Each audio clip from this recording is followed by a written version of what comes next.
Hey, hey, hey, hey, hey, hey, hey,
En la Plaza de Reyes, Black Sumenta, Soplón. Yeah. ¿Qué vas a saber? ¿Qué vas a saber tú? Oye, chibolito, faltóme. Pulpín de los pulpines, batería de Rapunzel, de rapeos, de raptos, de lagartos en cuartel. Cualquier la pega de cruel con un viejo coronel. Soy flojo, se me antojó dormirme en el laurel. Elevé mi level con un label y un Faber-Castell. Ya un papel, lo empape con sangre de todo aquel que se jura Nobel y no ve mis trenes en la riel. What's so man? ¿Por qué no sacan la tabue? Juro por mis aguas que no te hablo por las powers. Soy chinchado neto, búscame por Pico Sour y te voy a meter al centro loco como Beckenbauer. Escúchame atento mi pro, que estamos rompiéndole en pro. El negro de Plaza de Reyes como siempre rompe de este micrófono. Que quiere meterle como yo pero no puede meterle taco pro. Si te pensaba que solo era un gallo, déjame decirle que se equivocó. Real motherfucker feeling on the street. Es el Black Shit, Black Sea Metal de Plaza de Kings. Motherfucker, Soplón.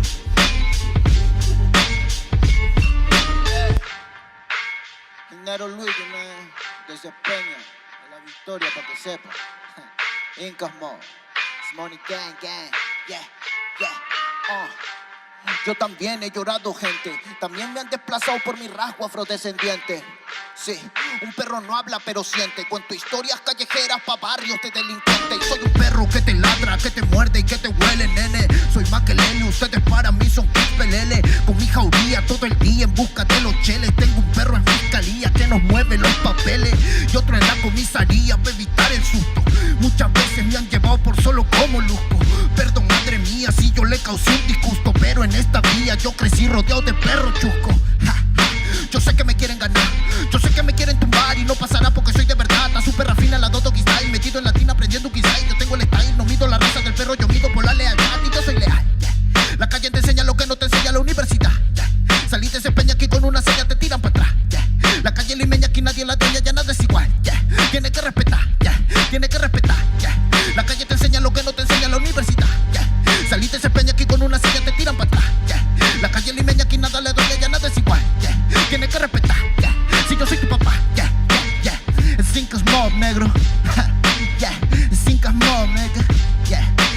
Luigi, man. Incas Mob, yeah. It's money gang, gang, gang, yeah. Hey, yo. Yango en la maldita casa. Me llaman pa' que les dé al menos una vez al mes. Se metieron al lago y olvidaron que era el mes. For everybody bless. La fama es una puta, me está llamando a las 3. Dile que llame después de las 16 y 25. Volví de la infancia de Abraham Lincoln. Con fuerza ya inco, luchando para salir del rincón. Letra callejera en CD brinco. Under del under, puede que tu viejo te lo mande. Sale de vez en cuando como el cóndor por los Andes. Mi cuerpo no es de madera como Dandy. Antes que me branden, yo seré el ola que los expande. Aunque esto me pique en la madera, no sirven ni para romper el ticket de un evento afuera. Loco por la carrera, desafían la gravedad. Yo espero tras la barrera y llego con la novedad. Niña, tú solo espera que ya encontré la manera. He visto bastante por querer lograrlo saltando escalones dentro de la escalera. La vida me puso al depósito, yo soy de púlpito pa' que el mundo conociera. De esta parte mejor interprete que parido de esta cordillera. Sin luz afuera, que el espectáculo es dentro. La calle es mi templo, tiembla el pavimento. Cuando yo me concentro, mis disparos son temas. La calle un poema, se siente desde cuando entro. Y a toditos estos drogaditos que creen que rapean, los regreso al centro de mi balcón. Yo he visto el clon del clon en la misma gestión, pero a la malla no llega el balón. Y para esta pantalla no soy el patrón. Yo ya me sé la cuestión y doy fe por cada renglón. Consciente de la operación del final de Mbappé con la edad de bufón. De Yango en la maldita casa, Plaza de Rey y papá. El héroe Luigi Black mental. Hip hop peruano, rasgo en la maldita base. Yao, yao, yao.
Here we go. Testing 1, 2, 3. All right, perfect. All right, there we go. There we go. There we go.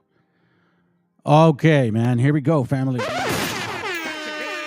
All right. So, shalom to everybody. Saludos, buenas tardes, buenas noches, buenos días. Y para los pendejos, otro día. I don't know. I'm just kidding, man. Anyhow, listen. I have something important to show you. This is gonna be good. I think this is gonna be good. I think I found the root of Waboism, BHI, and comedic shit. Okay, I think I have. So here's what we're gonna do today, real quick. All right. So I'm just gonna remind you guys. All right. And by the way, a brother texted me something. And it seems like this knowledge is getting through. Okay, so don't take it for vain. If you hear an echo, by the way, I don't know how. I'm trying to fix it, but I don't want to mess it up. Okay, so let's just keep moving. Anyhow, so the reason I'm bringing this book out is because of that particular reason. Some of you guys have heard of this book. Some of you, okay? I don't know if you're familiar with R.B. Lewis. Now, I was thinking, should I show him after or should I show him before? You know, man, all glory to our Father. because he is the one that dictates this class, not me. Don't be fooled, family, when people tell you, nah, man, I give all glory and all power to our Father. So watch this real quick. Let's get to it, man. You know, and by the way, what's up, Juan, Quam, Al? Appreciate you, man. All we revealed, bro. I see you guys, all right? And also make sure you like and subscribe and share. Nobody asks for any money in this channel. Nobody needs any money in this channel. We are doing it so our gente can understand the difference between, I'll tell you, the difference between they call it truth. You know, there are people in this area here that try to tell you that that we're the same people, but we have the same history, and these are the same people that don't understand why they're saying that. Okay, I want you to pay attention to this. I need you to know who this man is, and let's see if I can find him. Last time I found him real easy. Let me see. R.B. Lewis. R.B. Lewis of Light and Truth. Right? You guys have heard of that book. Okay. Light and Truth. So we're going to read about this Light and Truth guy. Now, this man, this is what this book is called. Let's just get to it, man. Light and Truth family. This is the root of Waboism and BHI and Kemetic shit. I'm just going to slap all of you three at once because you're all working together. I already know now that you are officially working together. So let's begin, family. And I'm going to go through this quickly, and then I'm going to read the important part. And then I'll show you a class because we're going to set this tone up. Now that there's some people call it frequency, some people call it energy. Nah, the power of the Most High is manifesting itself. Now we understand the East and West connection. You see, fam, you're going to see that in this book, this is where it all started. This is where it all started right here. In 1844, Light and Truth collected from the Bible and ancient and modern history, containing the universal history of the colored and the Indian race. Now, don't let that slip your mind one bit by them considering this Indian race family, and do not get confused because they ain't talking about your beaner ass in this book right here. I'm gonna tell you that right now. R.B. Lewis, colored man. In 1844, though, I still beg to question the so-called suffering. This man here was an African and a so-called Native American author, and I mean it so-called. Look, you cannot use the Bible and then say you're native when your daddy is an African. You cannot do that, okay? There's no playing that game here. So let's get that clear.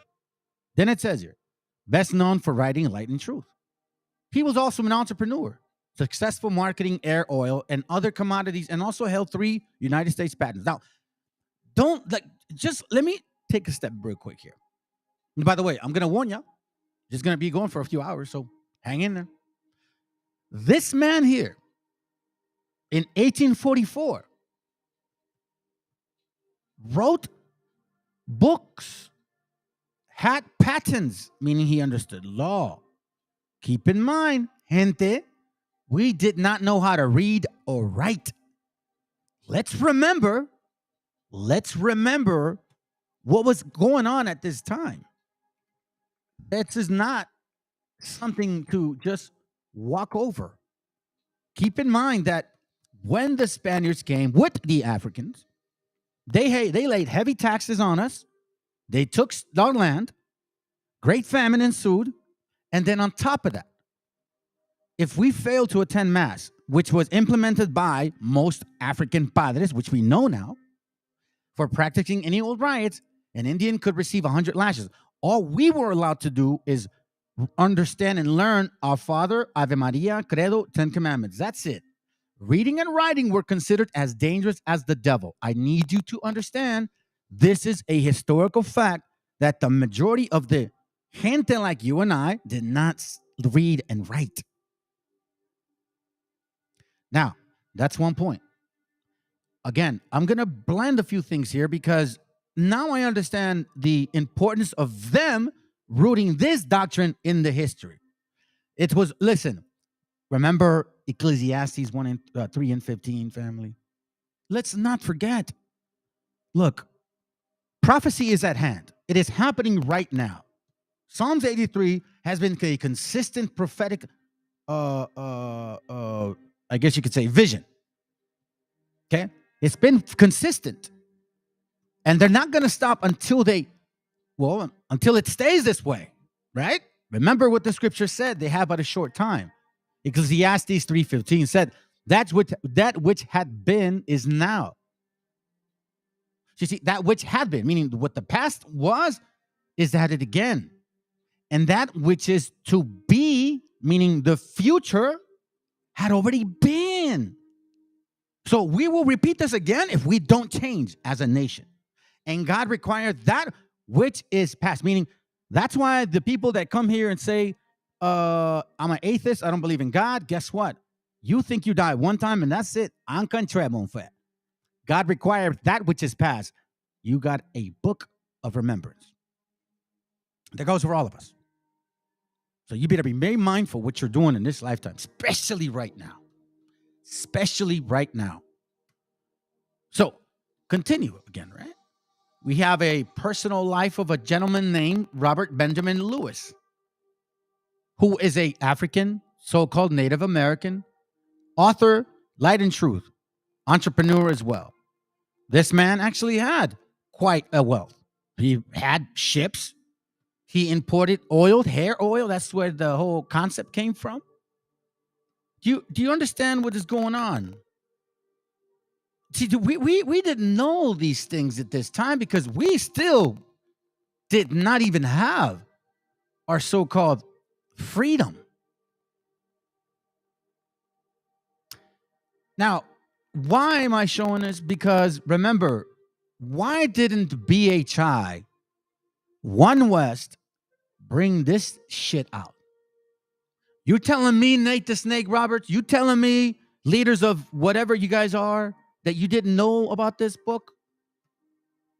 About this gentleman named R.B. Lewis? Because this book shows me that your so-called prophecy, Nate, or whatever your guys' elder is, the guy you guys called King David, it wasn't they found it themselves. This guy actually called it out. This is the first man that said Judah is the black so-called Africans and Israel is the so-called natives. Yes, he did. And I'm going to show you. But here's the catch. You see, this is where they start differentiating Ham and the Negro. Oh, yes. You're going to see. See, I look at it like, bro, I went through this whole book, okay? I'm telling you, family, I went through the whole book. I'm going to show you some things. Very eloquently and so delicately, and I could say very deceptively, this man drops hints as you are moving forward. He doesn't blatantly say it, but he preps you. Now, here we see, we published this volume of collections from sacred and profane history with a determination that a correct knowledge of the colored and Indian people, okay, ancient and modern may be extended freely.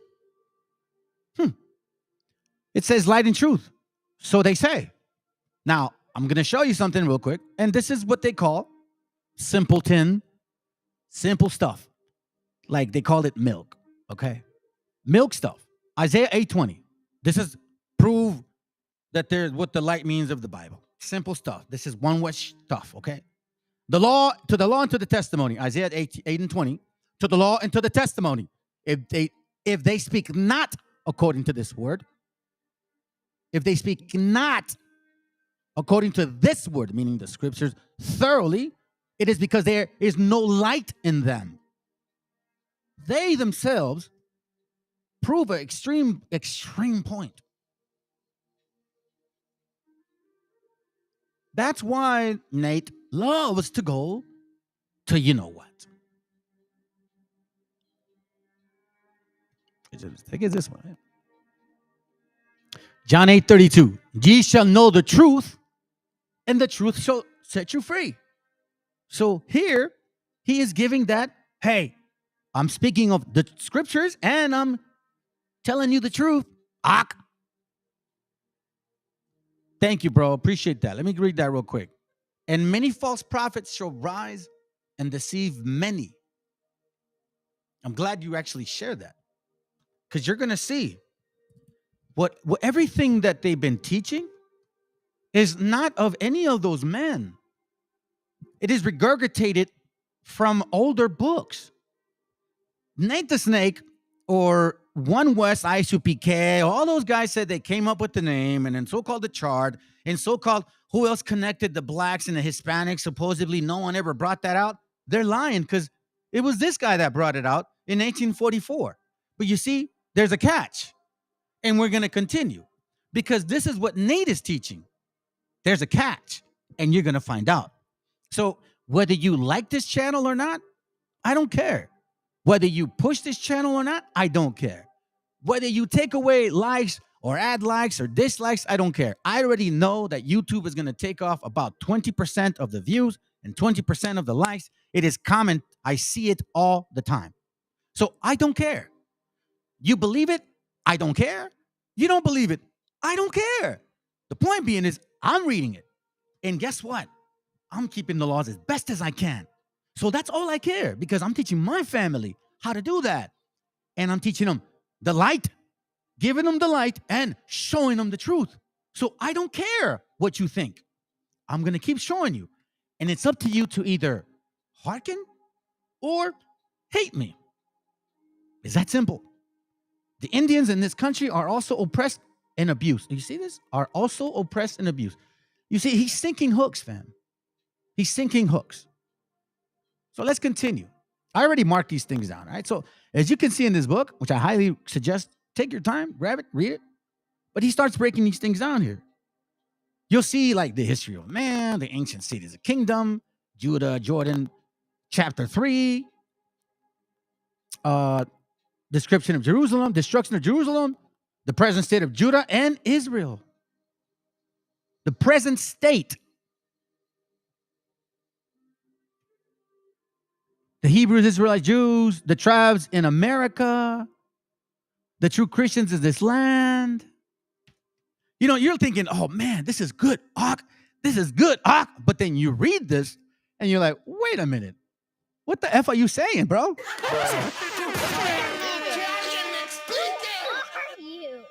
So here's why a lot of these people say the Grecians were black, Romans were black, Moors were black, Egyptians were black. We're gonna get to that point. Oh yeah. Oh yeah. Oh yeah. Oh yeah.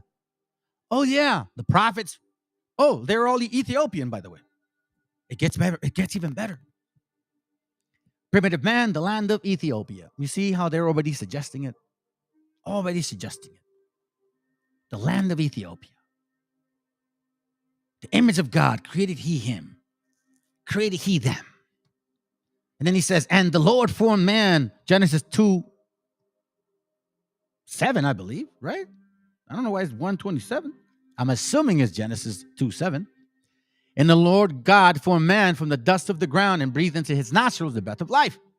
And man became a living soul. Interesting enough that they say this out of the land of Ethiopia. But now, there's a catch. Let's continue though. Let's not stop. Hold on. Let me see if this marks it down, because I know I marked it. Oh, okay, cool. Sounds good. All right. So I thought it didn't record it.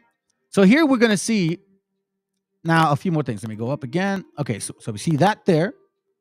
Now, let's skip on to the fall of man, the sons of Adam, the generations of Adam, right? You can look through this, and I'm just going to kind of glance through a few things, and I'm just going to show you, when you read this, you're going to see where he's taking this.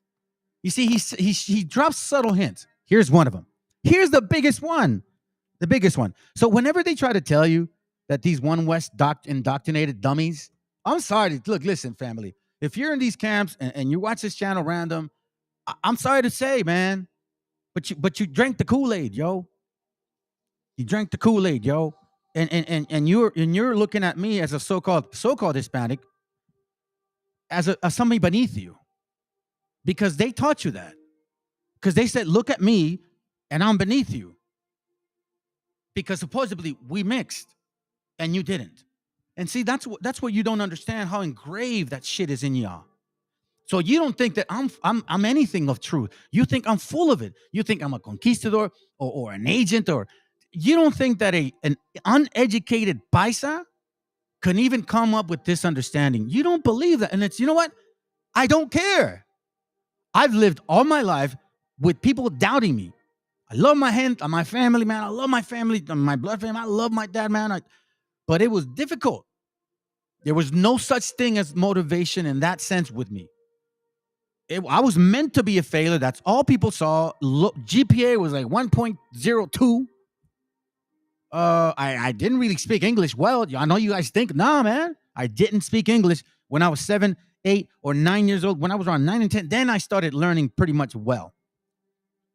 And it took years to get to this point. I didn't even like to read. So again, I don't care.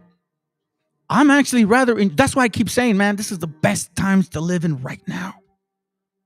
Because unless you are closing your eyes and not accepting the fact that what you've been taught is a lie.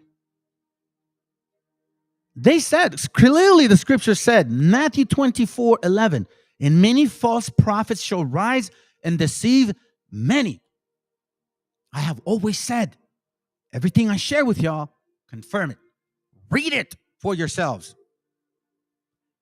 But again, who am I, right? I'm just a Mexican. Like the brother said. Yeah, I'm Ezekiel, yo. I'm Ezekiel, dog. Hand over your daughter, damn it. That's a sad shit right there, you know?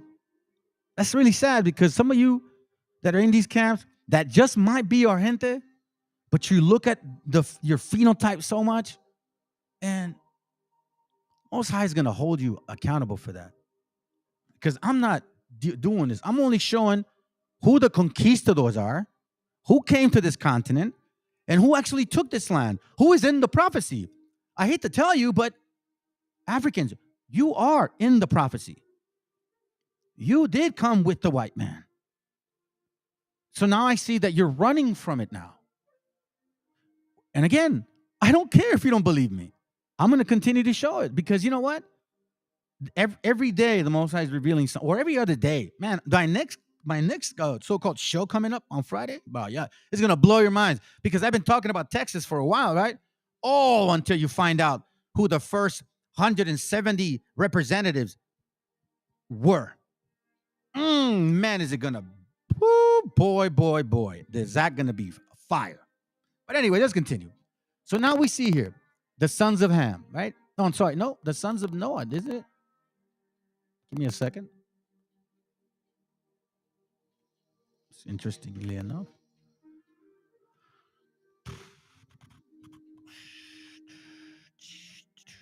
Proverbs 29:12. If a ruler hearken to lies, all his servants are wicked. Damn right, bro. The sons of Noah. Man, that sucks. It actually deleted all the. Well, let me go back. Damn it. It deleted it all. No way. Shit. Anyways, all right. So check this out. We're going to do our best. Again, this is the wicked evil spirits trying to fight against us. It's all good. It says here, to the descendants of Ham, I have generally given the name of Ethiopians. Okay? Then here he says black. Blacks with frizzled and curly hair. So now you're thinking, wait a minute, blacks with frizzled and curly hair? What the hell do you got? You're black, frizzled hair, right? So it's like, this makes no sense. The descendants of Shem, check this out. The descendants of Shem denominated Assyrian and Syrians, blacks with long, straight hair.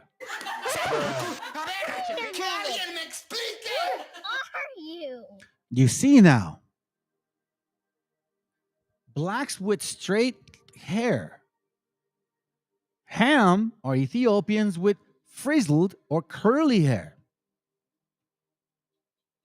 So I'm like, this is interesting. As you keep going down, you kind of get an idea what he's breaking down, scripture-wise, right? We understand these things. But ever so subtle, he brings up Abraham. But then as he brings up Abraham, he starts kind of suggesting Keturah, Canaanite woman. The sons of Esau were Eliphaz. You're going to like this one. Check this out. The sons of Eliphaz were Teman, Omar, blah, blah, blah. The sons of Ruah, blah, blah, blah. These were the generations of Shem after his family, after the tongues. Okay? It says the sons of Esau by the daughters of Ishmael. Okay? So we're not missing anything. So now check this out. The generations of Ham. Remember, this is a black guy. Okay? The meaning of significance, the following word found in Ethiopian, blackness, Black Kush, all that stuff, right? Ethiopia, again. A portion of the earth which first peopled after Adam and Eve. Here it goes a little weird now. Compassed the whole land of Ethiopia. The children of Ethiopia were Adam to Noah through the lineage of Seth. So now check this out. The generations of Ham, an Ethiopian, Cush, Mizraim, and Canaan. Okay, so far, but it's like, okay, as I'm reading this, I'm thinking, all right, what is he suggesting? Because see, I know, and I'm reading, I understand scripture, so I'm like, okay. Then he says the Cushites are descendants of Cush. Okay. I'm like, yeah, like, all right. So I keep reading. But then he says, Mizraim founded Egypt. I'm like, okay. But then he says that again, but in a different manner. Check this out. Canaan, the fourth son of Ham, established the land of Judea. Okay, so we see that, yeah, makes sense. But now he gets into a bunch of different things. The son of Cush, who gave his name to a country in Arabia. The grandson of Cush, the son of Joktan.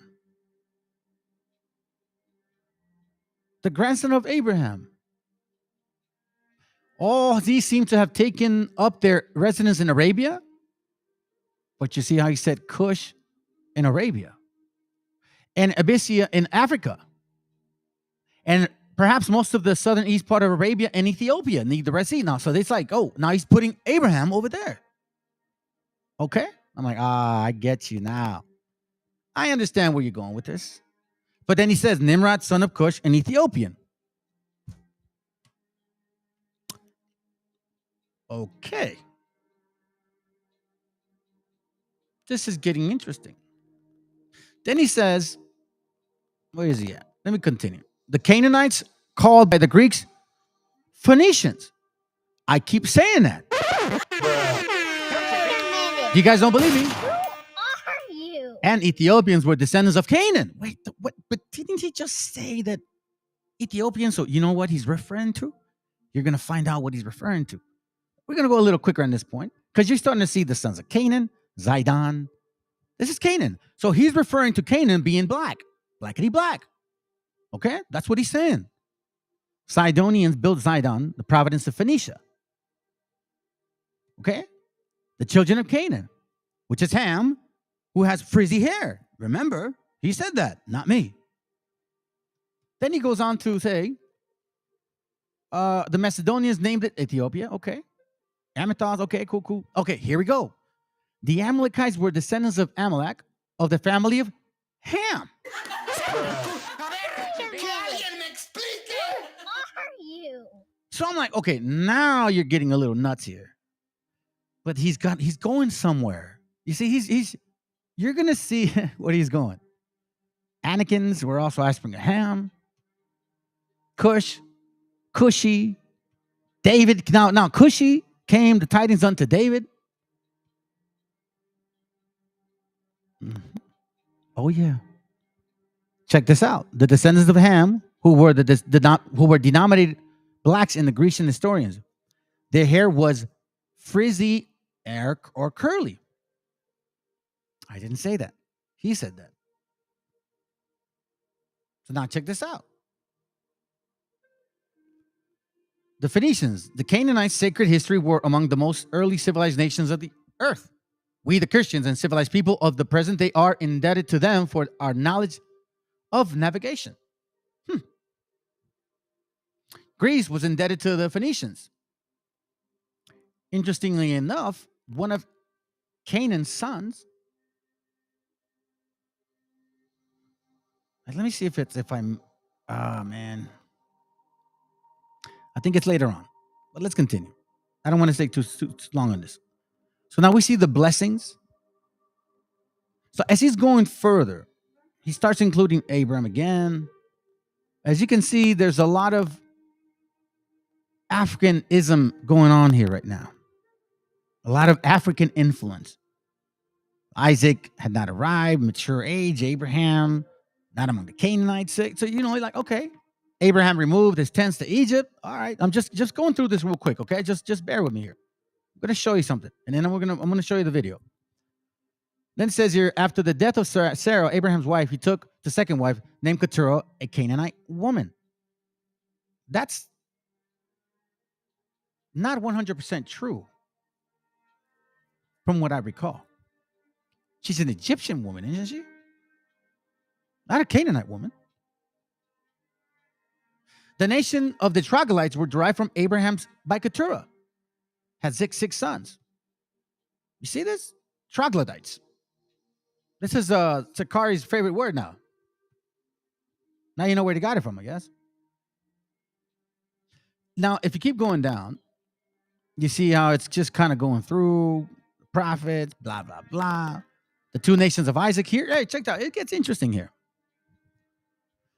So, he mentions here Isaac. You see how they said, oh, no one ever told you guys about Esau. Shut your fat faces up, man.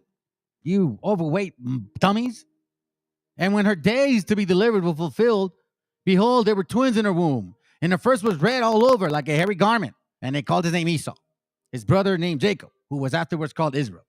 The first clothing worn by ancients were hairy garments. The Lord God made coats of skins and clothed them. And they were wandered about in sheepskin and goatskin, ramskin, and badgers dyed red.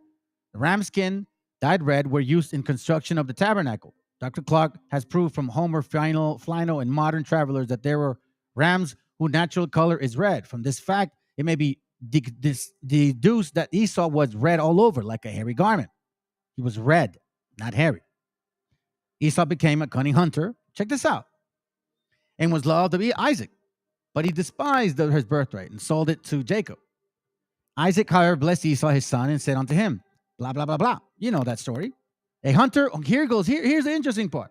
A hunter or archer, one who is skillful in the use of bow and arrow as Esau was. The weapons of war formerly used were the sword, spear, bow, and arrow, sling, javelin. Esau, the Edomite or Indian. Are you? But didn't he say light and truth? Now he references Indian. And you're like, wait, hold on a second. ¿Cómo que Indian, cabrón? So now they're referencing Esau, the Edomite, or Indian. The ones that use bow, spear, arrow, sword, javelin, sling. Now you know why they call you or call me a Caucasian? I understand where this is going or where it came from. This is in 1844. You're seeing once again right here.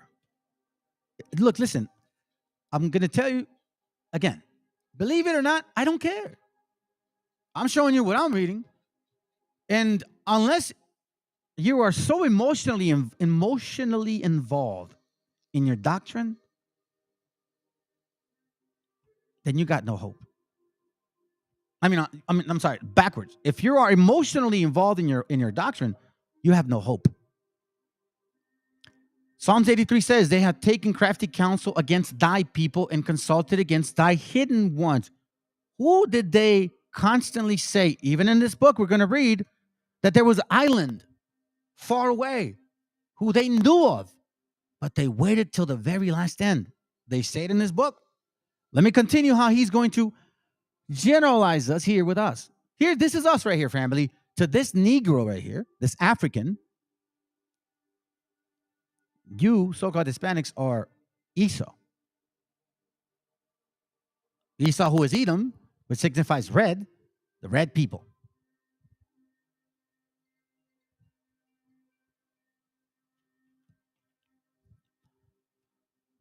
So here he starts going here, and then I'll tell you what he says. Like, Esau, banging on Esau, banging on Esau. You know that whole song and shit, that stupid old song, right? But here it goes right here. These were the descendants of Esau, the father of the Edomites, and were dukes of Edom. Dukes means only a chief or a leader, answering to the chief or tribes of Indians in America.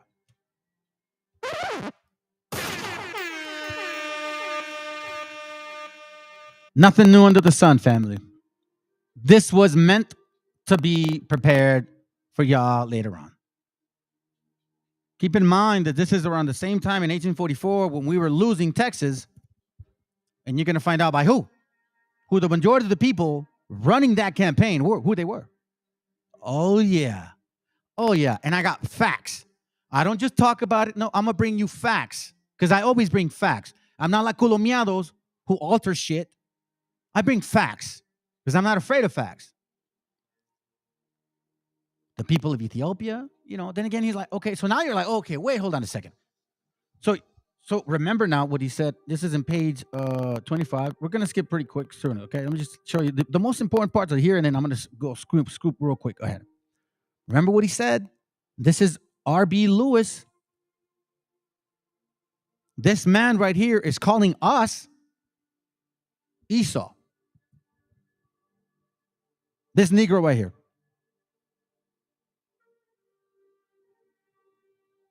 With him with the 9 stars in his forehead. With his big ass nose. You still think I have the time? You still think I have the time to believe what you're trying to teach? Kid, you haven't done your homework at all about who this man is. And this one West doctrine, you're teaching what he taught. But you see, he was like, no, the natives are our people, but not the light-skinned natives. The black ones. In this book, plain and simple, it seems to me that whenever a black person is involved with this whole thing, then it's okay to be an Israelite. But if they're not involved, then it's not okay to be an Israelite. This is what I get from this book. Because at every given moment, he's slapping Ethiopia. And I'm like, okay, now what the hell? But y'all ain't Ethiopians. Ethiopia. Descendants of Egypt. Now he goes here. No, hey, check this out. The sons of Abraham by Hagar, the wife of Ishmael, was an Egyptian woman. Here he's suggesting that Ishmael is Egypt. So he goes into Hagar and, he starts kind of bringing up all these things, right? So let me kind of go to another point here real quick. You kind of can see now where this is going, generation of Jacob, right? Then he mentions let me just say this. The Canaanites were called by the Greeks Phoenicians and Ethiopians. Huh. Interesting, right? But yet he's relating. Okay, so here goes here. Yeah, he's relating the Israelites now with Ethiopia, Cushites. He's like just bringing up a bunch of different things. All right, let me just kind of go to the point. And I wish I wouldn't have restarted that thing. And I can understand why. Probably this damn demon. I had it marked down pretty good too. Let's see. The city of Tyre and Zidon were founded by blacks. We know that. And language is the same as the Canaanites, or who were the same as the Canaanites. We know that. Okay. But see, I'm not saying that. He's saying that in 1944. This guy, a black guy is saying that the Canaanites, who were black with frizzy hair like him, okay, are the Phoenicians. The Queen of Sheba, now he's mentioning that. Daughter of Joktan, the Ethiopian, lighting through the ancient cities of kingdom, Ethiopia. So here he goes into a bunch of different things. So now let me show you something. Man, I wish he wouldn't have done that. That just bothers me. Let me do this. I'll do this. All right, here goes. I'm going to go quick on this because, all right. So here we see the generations of Esau, the red people, Canaanite woman, Esau. He's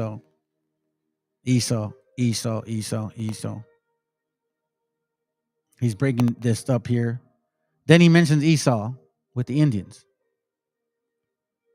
Considers them red people, right? He's talking about who Esau had kids with. Now he says, this is the interesting part, that supposedly the first people that were considered, in the Bible, it's dukes were Edom, right? So now he connects dukes with chiefs. But little does this little dumb 5'4" Negroes think that way before this, Medici, who looked just like him, was called Duke. Now check this out.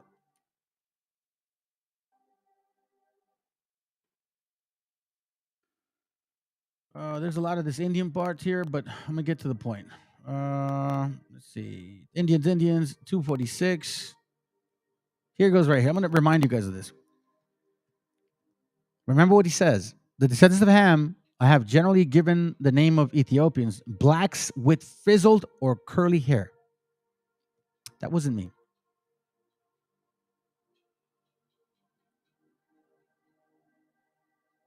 Let's see. It has ancient oceans of the sea.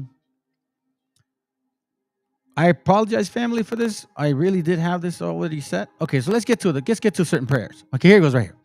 In Antiquity of America, America was first settled by Israelites, Indians, who came out of Egypt.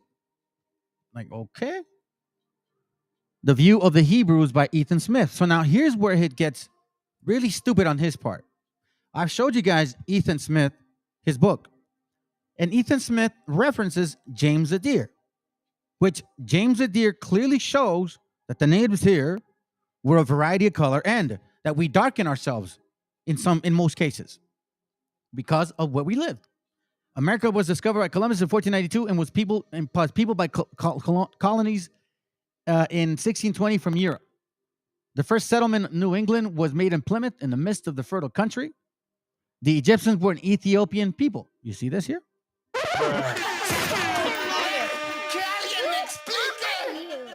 He just said the Indians came out of Egypt. Then he says the Egyptians were an Ethiopian people. What do you think he means? That the Indians were Ethiopian, like Egyptians, which is why you have that other dumbass Negro going around saying that the natives here didn't build shit, that it was other people. You see where this is going? Wabos, Kemets, and the BHIs. This is what you guys are allowing to leak through the brains of your so-called brothers and sisters. Let's get to the point. The present state of Judah and Israel. This is where the teaching came from. One West. Stop fucking lying, man. Just stop lying, man. You guys didn't bring new shit. You got this damn teaching from this book here. He assembled the outcasts of Israel. and gathered together the dispersed of Judah, the black Jews of Kohen in the East Indies. You see this? Dr. Buchanan gives an account of the Most High speaks of gathering his ancient people from the East and from the West. Informs us that the black Jews have a tradition that they arrived in the East Indies not long after the Babylonian captivity. Now, this is where Nate and all of these One West indoctrinated dummies did not like this teaching, because it takes them away from Africa. You see this? So here is where he is trying to say now that because people in India are dark-skinned, that they're Africans like him, like the Africans here. Okay? That's what he's suggesting. That's what he's suggesting. Do you understand what's going on here? So let's continue till you'll see what I'm talking about. These are the Jews who abounded in the eastern as west of western Persia and in the days of Ahazor, Hamat, Ahazors then reigned over 127 provinces from India to Abyssinia or to Ethiopia. The Jews appear to have been scattered in all provinces. Thence these black Jews became planted in India, which I was showing y'all in my classes regarding the migration.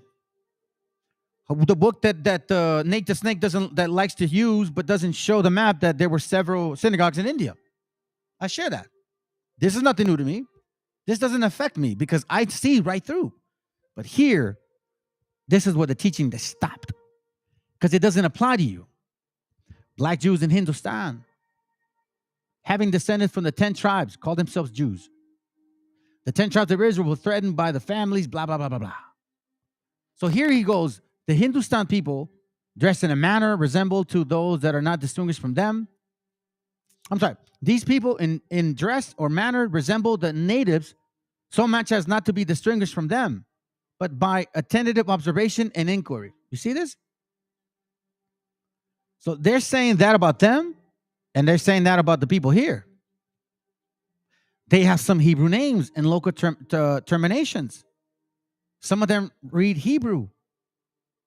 Their common language is Hindu. They keep idols, worship them, and use idolatry ceremonies like the Hebrews, or intermixed with Hebrew. The children, their circumcision in their children. They call themselves Yehudi. They say Arabian Jews are their brethren. Check this out. They say that Arabian Jews are the brethren. Grant this to the fact that they, no doubt, are the descendants of Judah. Okay. And then they say they expected a Messiah, and that when he comes, he will go to Jerusalem, whether they shall return to the dispersed no more. Should they prove to be thus, they may be descendants of the small part of Israel, who stayed behind according to the Indian tradition. See now, you see this now, family. So when I started finding things out about our migration and similarity to my migration, I didn't go by what these guys are assuming. I went by what I found. The similarities, similar things as we migrated from east to west. But see, here these guys, in this time, they're saying, as best as we can reach, we can be, they're black, so that means we're black, so we're Judah. That's exactly what they're doing. When you go through this entire book, you find out how twisted some people can be. So far away from a heritage that doesn't belong to you, that you're willing to just, I don't know, man. This is so interesting. Check it out. The African Jews. It may be asked, how came they Jews? Josephus informed us that the nation that in the name of Africa were derived from Abraham by Keturah, by whom he had 6 sons. What? Somebody tell me that. Now Abraham the Jew contrived to settle his sons and grandsons in his colony, and they took possession of troglodytes and named it Africa. Really? You see what I'm saying? The black Jews of Hindustan, meaning from India, call the Arabian Jews brethren. But see, they're saying that Arabians were also black, remember? Then he brings up Ethiopian unto me. Israel shall return and come into Zion, the city of God. We, the Indians and Ethiopians, say to that their fearful hearts, be strong, fear not. Behold, God will come. This right here is what he means, us Negroes and us Indians. See what I'm saying now? Who are you? This man here is teaching them because he thinks he's a native. Because his mom got raped, sold into slavery. So check this out. Here's where it gets interesting. So we're seeing this like, okay, cool. So now here it goes. The claim of posterity. It is natural and scriptural that the posterity of great men be called after their father, down to the latest generation. The Hebrew are called after Heber, their great father, from whom all the Hebrews descended. The Israelites are called after their great father Israel. The Jews are descendants from Judah and their great father, and are called after him in Africa and Asia. So check this out though. The Edomites or Indians are descendants from Edom and Esau, and are called after their great father. Who are you? You see now? So there's two Indians here.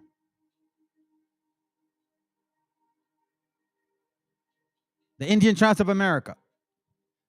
Columbus' discovery of America was inflamed and with a love of we saw among the natives, and declared in communication to the king and queen of Spain that there was not a better people in the world than these, none more affectionate and mild. They loved their neighbors as themselves, always speaking and smiling, and using every person with kindness. De las Casas, who spent much time in Spain, says of the natives, we understand these stories here. We know what's up. The natives are said to have been free from the European vices of blasphemy, lying and stealing, and to have lived in peace until the Europeans came along.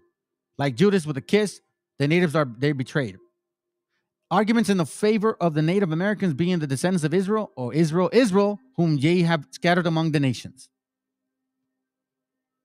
The Lord shall assemble the outcasts of of Israel, and gather together the dispersed of Judah in the four corners of the earth. You see that? You see what I'm saying, family? What do you think they're saying is Judah here? Exactly. Nothing new under the sun. This is One West doctrine right here. This is in 1844. What has IUIC taught you? Shit. What has BHI taught you guys? Nothing. All they did was regurgitate something they read and said, this is what I feel like I'm going to do. And you know what's so funny? This idiot keeps quoting James Adair. And I've proven that James Adair understands what we look like and what we look like. Give me a second.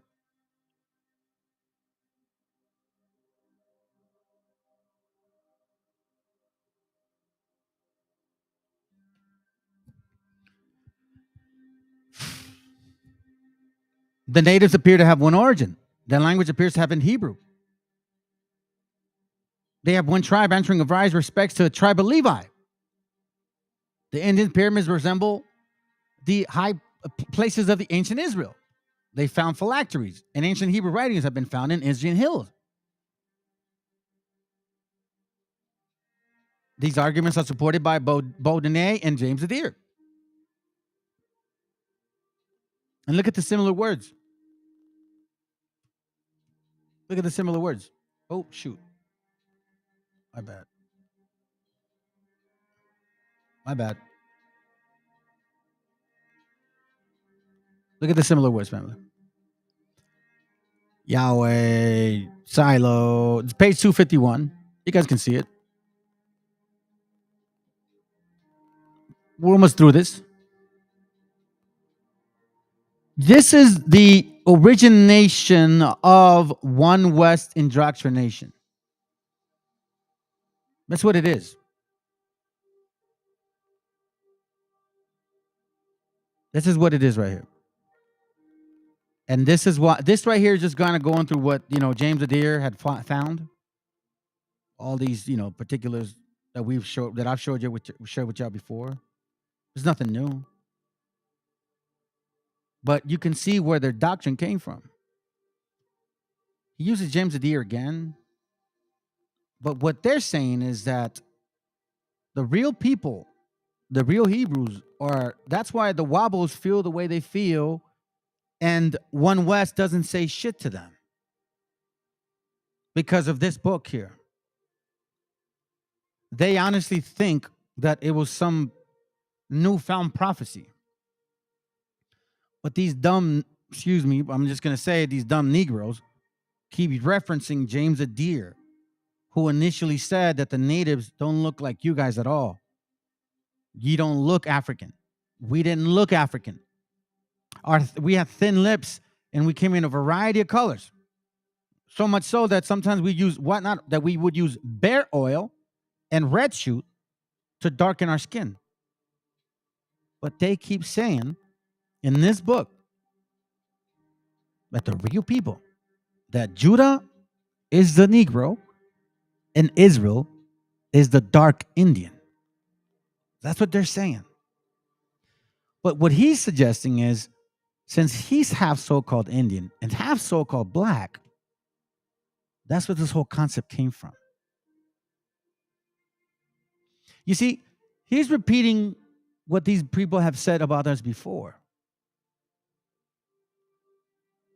And then he goes out to say these native inhabitants of South America and the same region and Indians of North America.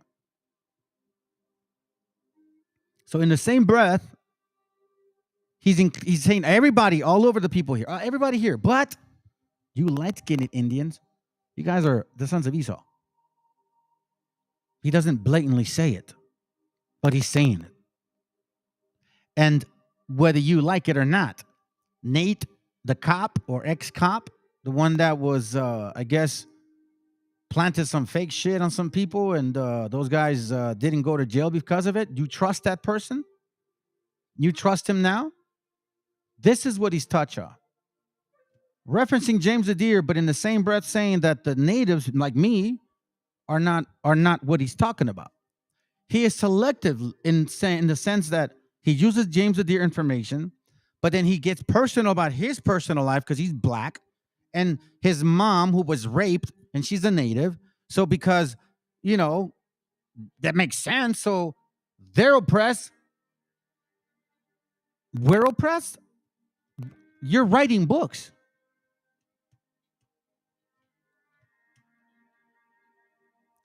I'm telling you this. If this is not shocking to you, then I don't know what is. Here is where it gets even more interesting, and I'll change it with this. Where are you at? Let me see. Did on page, kind of went all the way down. Let's see here if I can find it. The true Christians in this land are the Indians, then he says. So the Indians, or I should say, oh, here it goes. Let me see.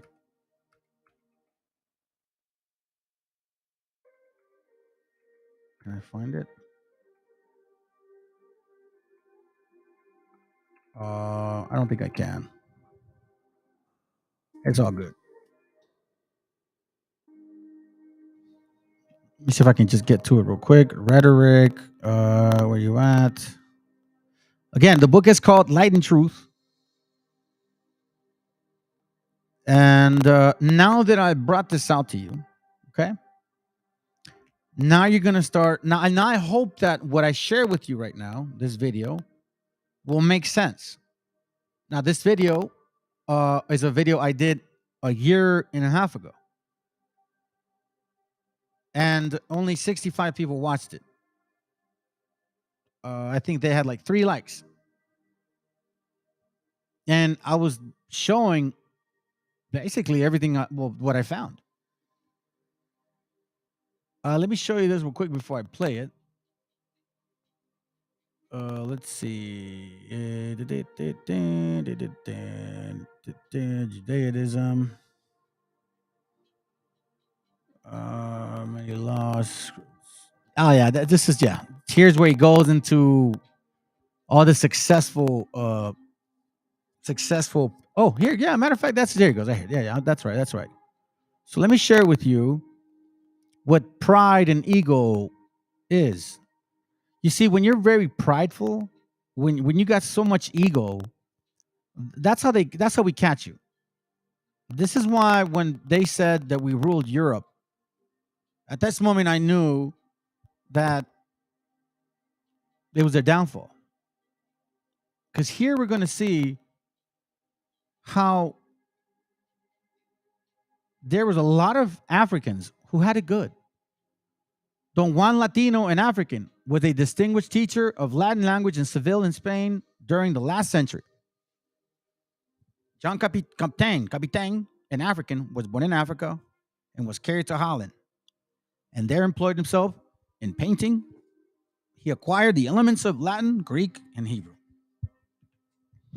Anthony Williams Amo, an African. He was born in Guinea, brought to Europe when he was very young. He pursued studies in 1734 while we were getting enslaved, while we were getting our lands taken. Remember the global Indios who were going to court looking to get freedom under court? Great philosophers. Lacmac, an African, distinguished man, a prophet, I say, wise, so to speak. Argo, an African, 1730. Wisdom, Job Ben Solomon, an African, 1730. Captain Paul Coffey, an African. So check this out. This is how this happens, okay, dummy? I'm gonna show you how this happens. So for all you wobbles, pay attention how why you may have a mama or somebody with so-called high cheekbone or like thinner nose or whatever, right? Or what some people call good hair. I'm gonna tell you why. Captain Paul Coffey. This is a famous man, by the way. Look him up. An African, youngest son of John Coffey, was sold in this country as a slave. No, servant. In time, he obtained freedom through emmanuation because it was only for a period of servitude. Afterwards, purchased a farm. When you purchase a land, something comes with the land. And having married one of the native Indians, oh, wait a minute, hold on a second. Eloquently, don't even mention how the Indians got there. You see how he puts his foot in his stupid mouth? He afterwards purchases a farm and having married one of the native Indians, brought up a family of 10 children respectfully on one of the Elizabeth Islands. That's why you dummies look like that. You still blackety black, like an African. There's no changing it. And we know because of your spirit. In 1773, you were buying all women and land that don't belong to you, that the white man took and allowed you to buy. Or was he white? Go ahead and please boast about your success. David Walker. How is it that you guys are supposedly suffering? In the same breath, you're saying you're the people of the Bible, but in the same breath, you're showing how supposedly you're oppressed, but good writer, Boston, Massachusetts, highly esteemed, wise man. William Apes, here's an example. Minister of the gospel of Christ. O Israel, or Indians, my people, like the prophet of old, he was constrained to cry out. Why? Because his mama. Not because of you and I, my family. You see this? Israel or Indians. You see this here? That's where that comes from. This is why it didn't work. So now, I guess we got to do the 12 tribe. We got to redo the 12 tribe, Hawk. We got to do the 12 tribe, Hawk. Proverbs 16:18. Pride goeth before destruction, a haughty spirit before a fall. You're damn right. In his history of the native tribe of Indians, he shows his talent, his knowledge of scripture, and wrong inflicted people by his nation. You see this? So this is the only time they reference it because he was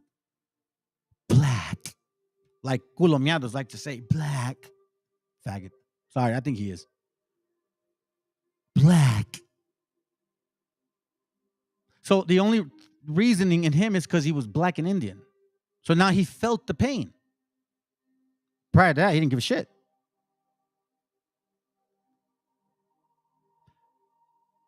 These are facts. Look, female writers: Cornelia, Hypatia, Phyllis, 17961. We couldn't even read, family. No right. Remember that? 1765. Remember, partis ventrum was to enslave our native sisters, not black women.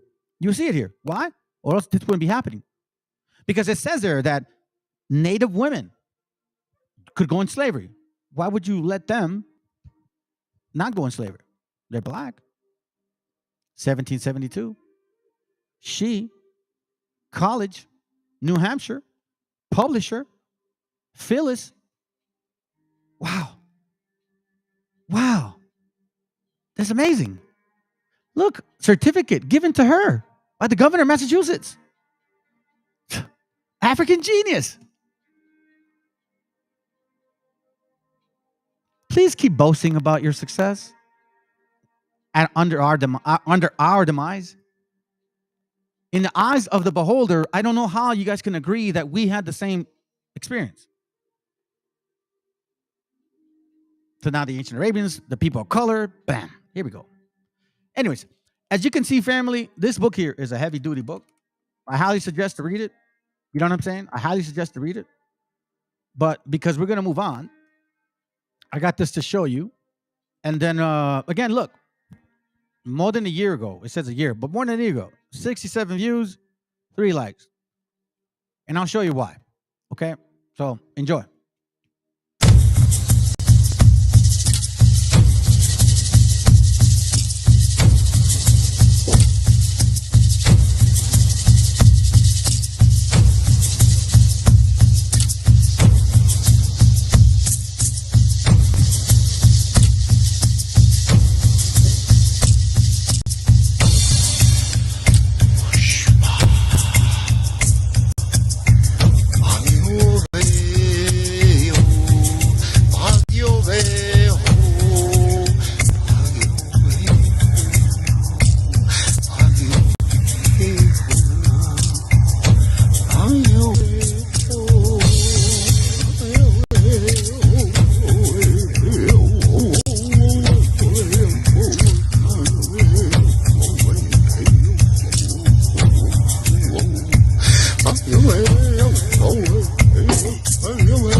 Shalom, shalom, shalom, Israel, shalom. It's your brother Manuel again. It's been about a week or so since I've been able to upload a video. Okay, I pray that you brothers and sisters are doing well, right? You so-called Hispanics, you Native Indians, you brothers and sisters of the indigenous descent. That's who I'm talking to right now. Okay, you will see some. Well, let me just say this: I hadn't done a class in a while because I really put a lot of effort, thought, and studying into this class. The Most High put it upon my spirit to do it. He obviously, as time goes on, through the scriptures, you are revealed things. And it all comes to the question that has been sitting in front of all of us, the big elephant in the room, okay? The truth of this all. the so-called Israelites, right? Where we really come from, what we really look like or looked like, because that's pretty much the argument as it sits right now. We've already dealt with the so-called white man. We already dealt with that. But now, as sincere Hebrew brothers who and sisters who really are about the word, you are going to study your scriptures. Okay? Without a doubt, you are going to have to study your scriptures. And more than anything, okay, in the scriptures, you need to find the truth. Now, we hear that a lot in these other camps, but what really is it? All right?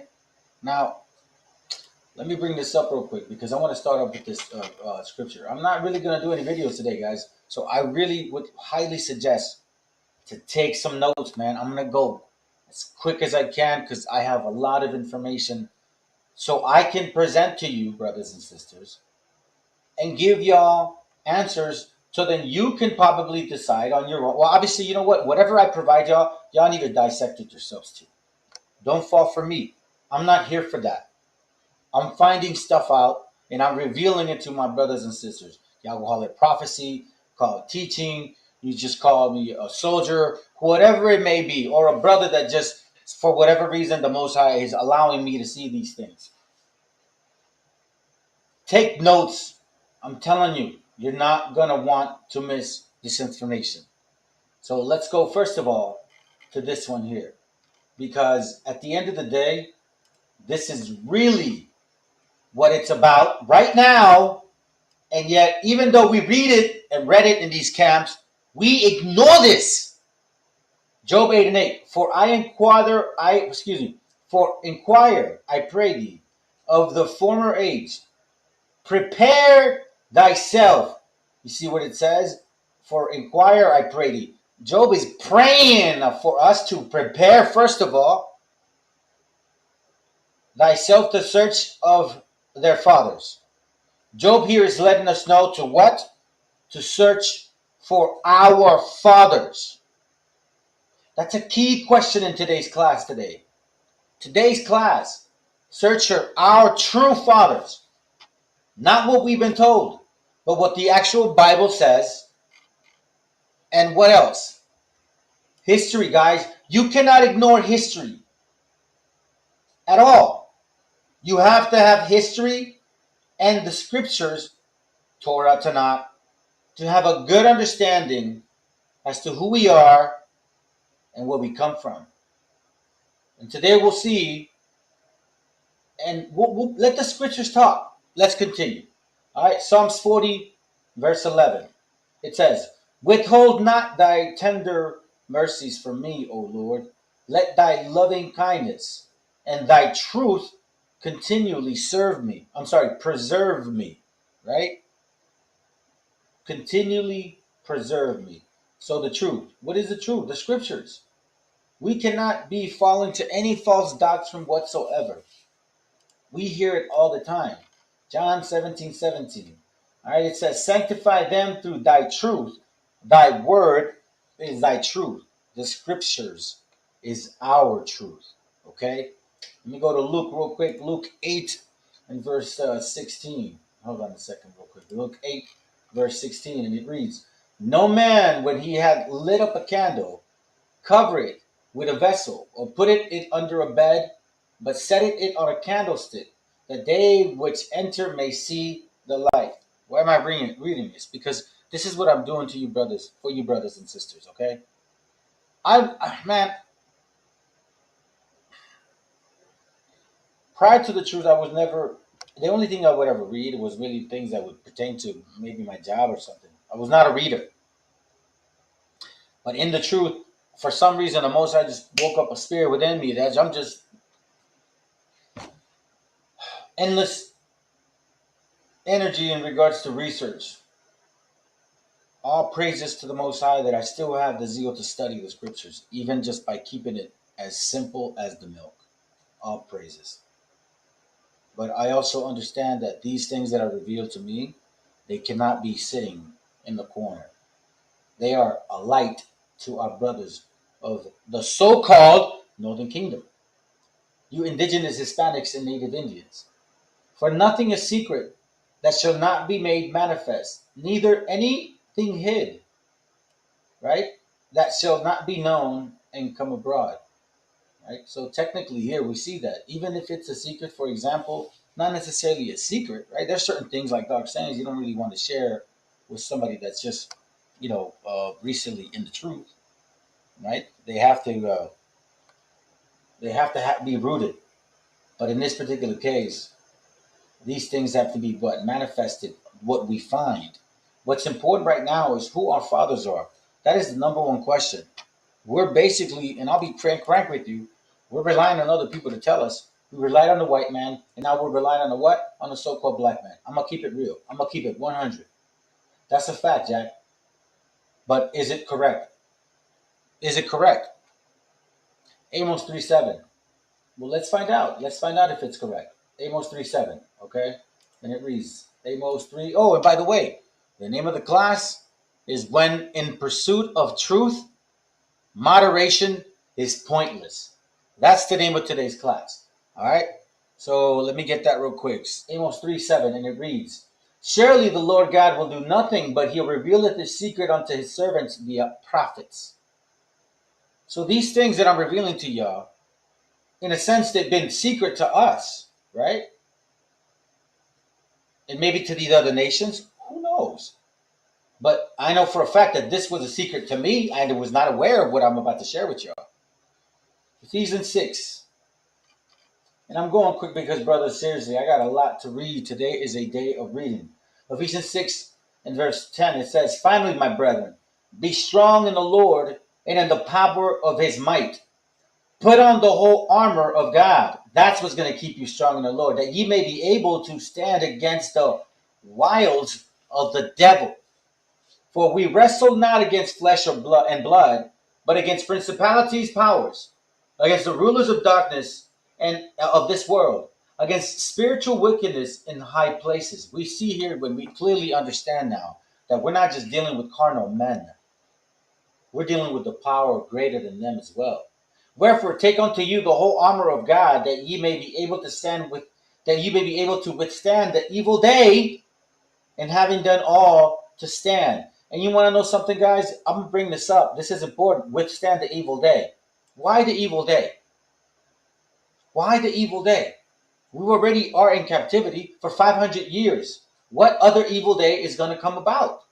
I'm saying it like this because I will show y'all something. Having done all to stand. Putting the whole armor of God also means the scriptures. And I don't just mean like keeping the laws, guys.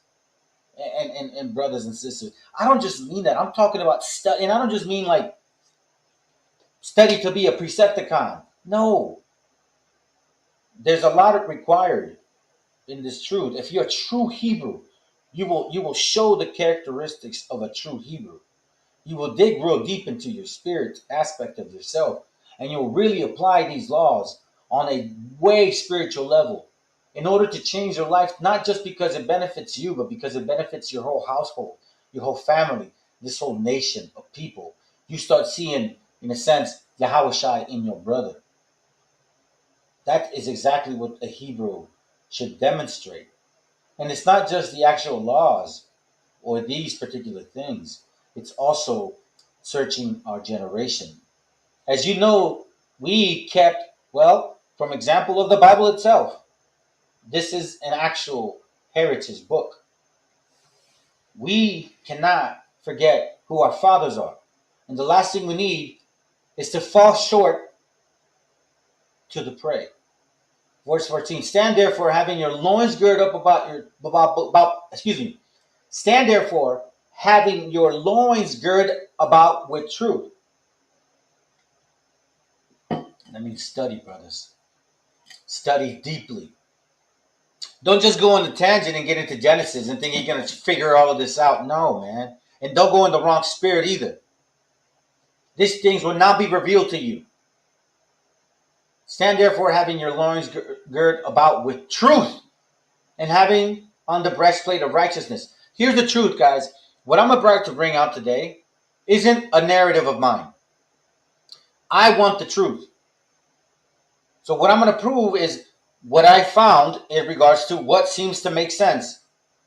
Now, y'all can decide what you want and still keep falling for the idealism, I'm going to call it that, of colorism.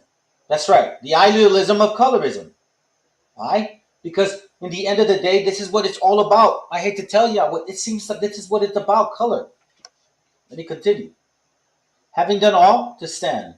Stand therefore, hold on, excuse me. And your feet shod with the preparation of the gospel of peace. Like your feet shod, like protected, with your shoes, for example. Above all, taking the shield of faith. Okay? Remember this. It says, above all, taking the shield of faith, wherein ye shall be able to quench all the fiery darts of the wicked. The fiery darts of the wicked. What are fiery darts? You see, you have to open up your spiritual. Well, first of all, you got to keep the commandments of God and actually sincerely want to change. That's the true Hebrew, okay? Secondly, you got to really, really, really prepare yourself for these fiery darts that are coming at us. Because we already dealt with the so-called white Jesus. And now we're dealing with the so-called black Jesus. Yes, I said it. Exodus 20. Read it. And I'm going to continue because we're going to prove something today. Revelation is a famous one that we used against the so-called Caucasians over there in Israeli town, right? Or the Edomites. Revelation 3:9. But you want to know something? This is interesting here in the next verse. It says, behold, I will make them of the synagogue of Satan, which say they are Jews and are not, but do lie. Behold, I will make them come and worship before thy feet. And Listen, as you can tell, it's when I first started doing these classes, and I was learning how to use the system. This was like one of the first ones, man. Like maybe like 2-3 months in, and I wasn't doing classes as much now as I was then. I was like maybe once or twice a month because I was nervous. I was learning how to go about doing these things on live or recording, or I don't. I think it was recorded. Anyhow, just letting you. Let me see if I can speed it up. Okay, hold on. to know that I have loved thee. So for some time we know now Yeah, I'll leave it like who that. this pertains to at first. But read verse 10. Because thou hast kept the word of my patience, I will also keep thee from the hour of temptation, which shall come upon all the world, to try them that dwell upon the earth. We've been with the so-called white Caesar Borgia for 500 years. So what is this hour of temptation? And don't tell me it's Esau. Because it says here, the hour of temptation, which shall come upon all the world, to try them that dwell upon the earth. Now I'm going somewhere with this, so let's continue. I'm going to read this too as well. And then I'm not even starting with my classes yet. I'm trying to establish this, guys. Matthew 23. Matthew 24:23, it reads, then if any man shall say unto you, lo, here is Christ, or there, believe it not. For there shall arise false Christs and false prophets, and shall show great signs and wonders, even so much that if it were possible, shall deceive the very elect. It says there shall arise false Christ, not just one, false prophets, and shall show great signs and wonders. Now, you could consider this for the so-called white men, obviously, of course, right? White Jesus. But they show great signs also. Guess what? Prophecy, so-called breakdowns of scriptures. Don't think at any moment that that's not possible. Don't think at any moment it's not. 2 Peter chapter 2, verse 8. For that righteous man dwelling among them, and seeing and hearing, vexes righteous soul from day to day in their awful deeds. The Lord knoweth how to deliver the godly out of the temptations, and to reserve the unjust unto the day of judgment to be punished. But chiefly, right? Watch this. But chiefly, them that walk after the flesh in the lust of uncleanness and despise government. Presumptuous are they, self-willed, they are not afraid to speak evil of dignities. After the flesh, presumptuous are they, right? It says, godly out of temptation, to preserve the unjust. You see this right here, verse 8. For the righteous man dwelling among them, in seeing and hearing, vex his righteous soul from day to day with their awful deeds. And that's honestly how I felt. This is why I continued with my studies. The Most High woke me up. No one else did. So now, let me start my class. All right, here we go. I'm going to show y'all something real quick. First of all, let's make sure that we understand exactly what the term of Negro is, okay? Because a lot of us have forgotten what the term of Negro is. We've been told from other people what the term of Negro is. So let's find out from the actual people that use the word negro, because that's really where it comes from in a sense, Latin or Latino, right? And I'm going to show you a variety of information as well. So this is from Diccionario de la Lengua Española, right? For you that don't speak Spanish, man, y'all better figure out how to translate. Get someone that speaks Spanish, because I'm going to read some Spanish stuff anyways. All right? So anyways, it says here, watch this. It has a different words of, with the, it's a dictionary basically, right? As you can see, you have different words. Negrillo, right? Negrito, right? Let's see. Look, watch what it says, negrillo. Nombre que se da en la República Argentina a una especie de julguero. Mena de plata, right? Cuyo color es muy oscuro, right? Color dark. Individuos de la rama austroafricana dentro de la negra propiamente dicha, caracterizados por su talla de verdaderos pigmeos, right? Negrito, pajarito de color negro manchado de blanco en las alas, muy apreciado por tanto, right? También habita en México. It's basically a bird. Now watch this. This says negrito or negro. Nigger, Niger, however you want to say it, negra.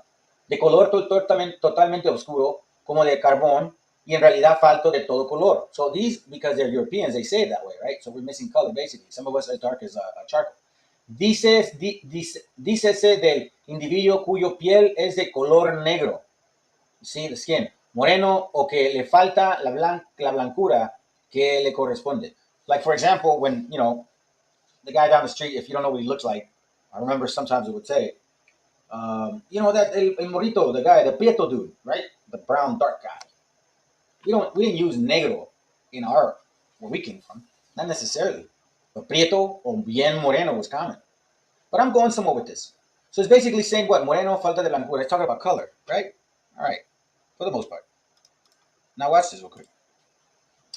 This it says negro, 1550. Member of a black-skinned race of Africa. All right. You can continue to see this. This is from etymology, origin, meanings of Negro. All right. But watch. You guys can continue watching this. It says black, dark, dusky, right? Figuratively, unlucky, blah, blah, blah. And then you read this, an adjective from 1590, used with a capital N, became general early 20th century. All right. In capital N, in regards to like who they apply the word Negro to.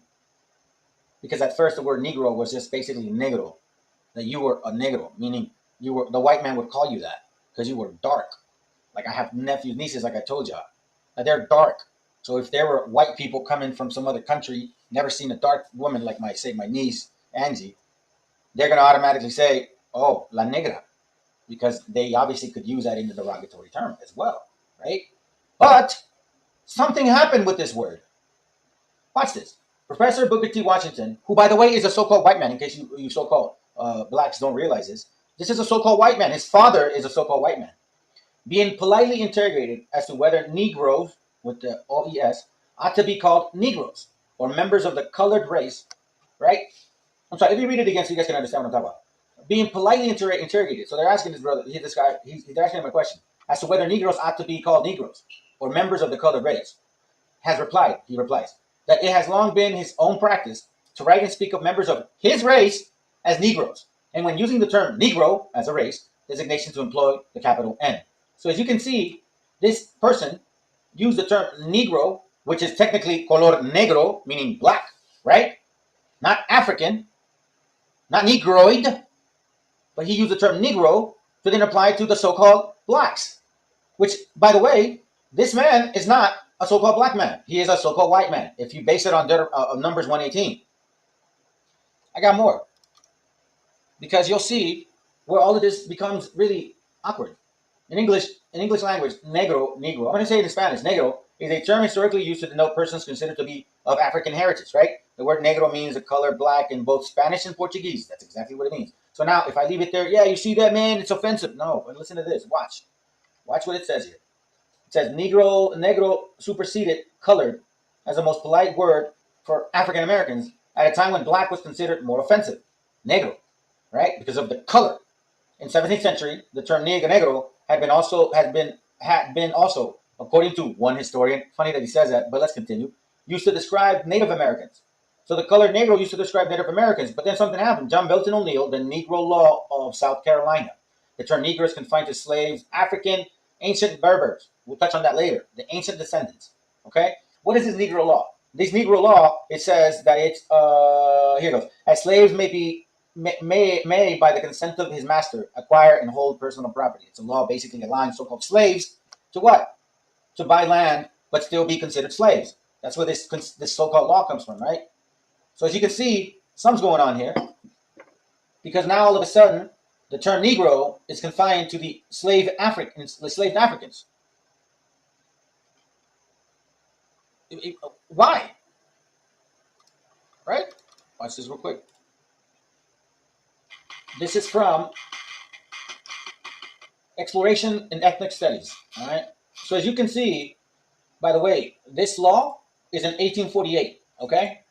All right. Now, this book here again is called Exploration in Ethnic Studies. We go to page 10 and 11. Watch this. The use of term Negro or Negro in black to include persons of Native American ancestry and Anglo North Americans. In 1854, what is that? 6 years after, the California State Supreme Court sought to bar all non-Caucasians from equal citizenship and civil rights. Remember the law, right? The Negro Law. It says the word black may include all Negroes, but the term Negro does not include all black persons. So let me read that again. The word black may include all Negroes, but the term Negro does not include all black persons. Why? Because the term Negro did not apply only to black Negroids. We are of the opinion that the words white or Negro, mulatto, or black person, whenever they occur in our Constitution, must be taken in their generic sense. That the words black person in the 14th section must be taken as contra-distinguished from white and necessarily include all races other than the Caucasian. So at this very moment, you start seeing that the word negro is not being used just because of color, like our brothers and sisters who were dark skinned. And I'm gonna prove to y'all that this dark skin was a Negroid. So these Aboriginal, African, whatever you call these guys, I'm sorry, brother. If you brothers, I apologize. Some of y'all may be, but a lot of y'all probably are not. So I'm gonna call you what you are. Y'all are idiots. Okay? Because I'm gonna show you exactly what you guys are forgetting. Exactly what you guys are forgetting. The tendency to create two-caste societies often clash with the reality of territory. Let me skip this real quick. Hold on. Here we go. Watch this.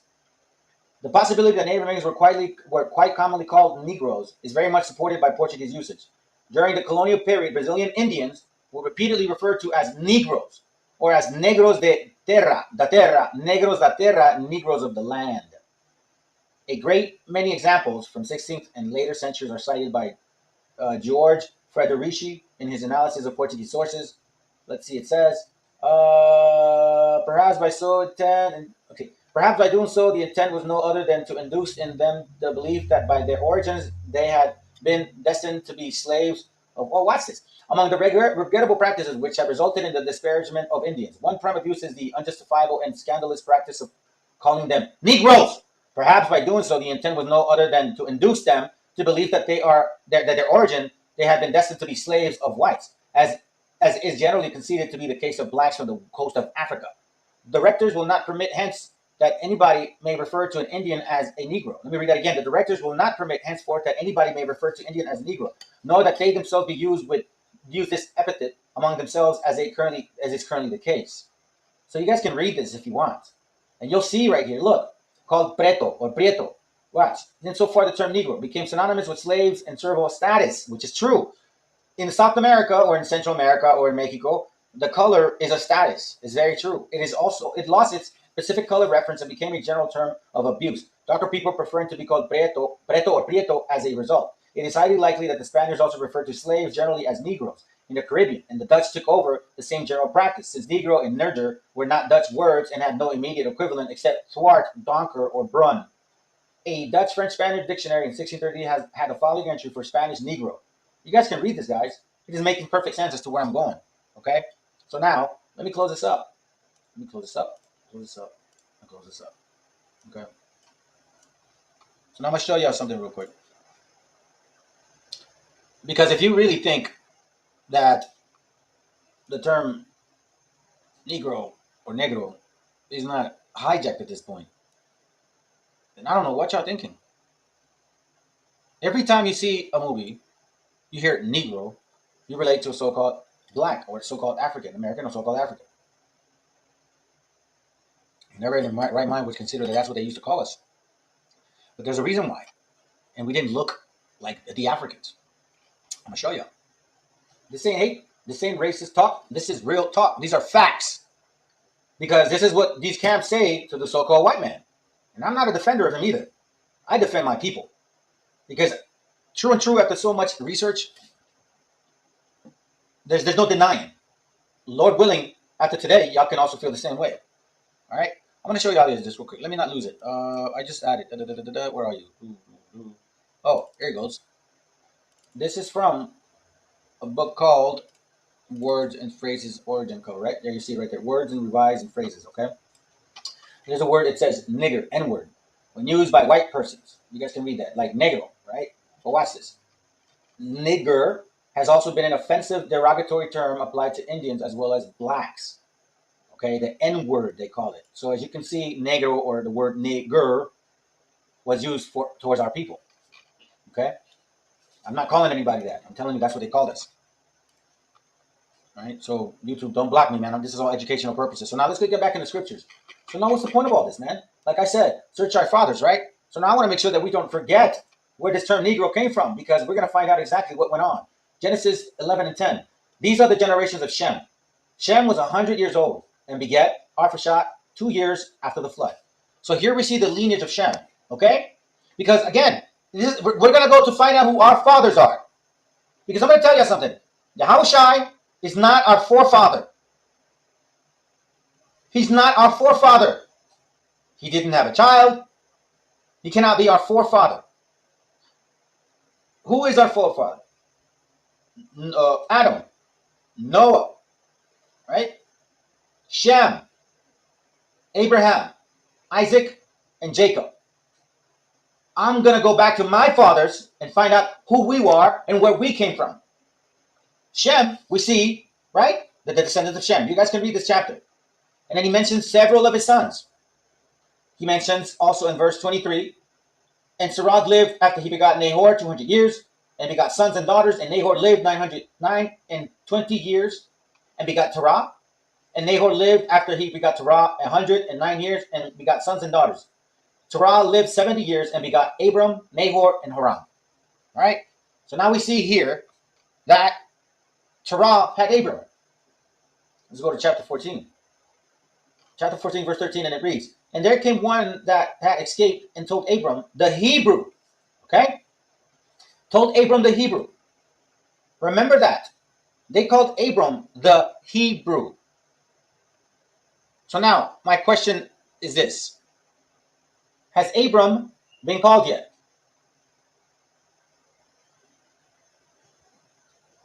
Has Abram been called? You see verse 17. Then the kings of Sodom went out and meet him after his return from the slaughter of Chedorlaomer, whatever his name is.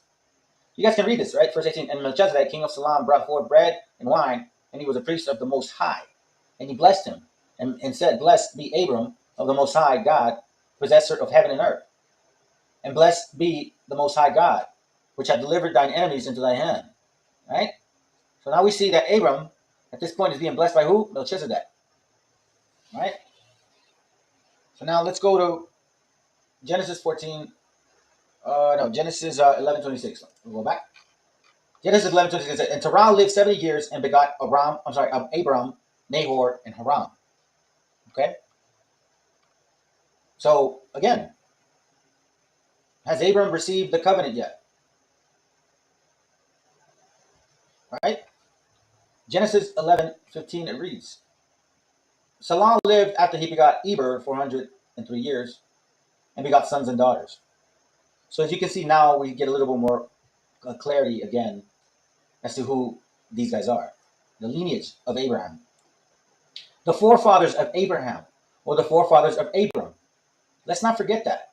Okay? The forefathers of Abram. Terah, Nahor, right? Haran. This is his family right here. Okay? Terah's descendants.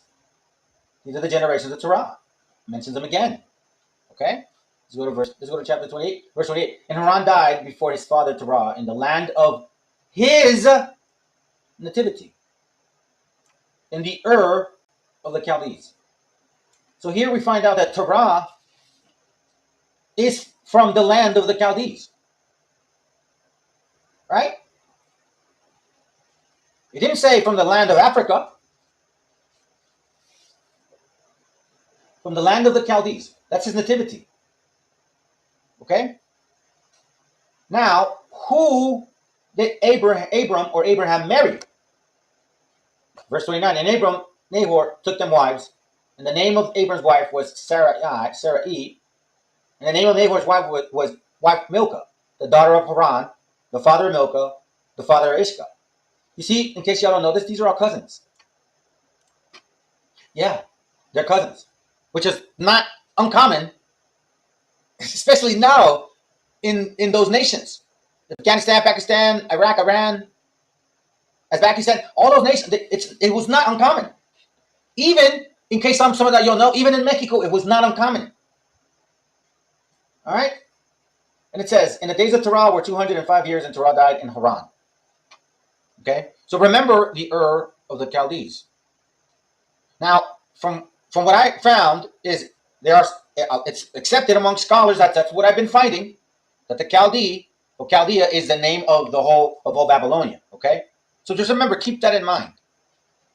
So now I'm going somewhere because I want to make sure that we know who are these people. Who is Abraham, Isaac, Jacob?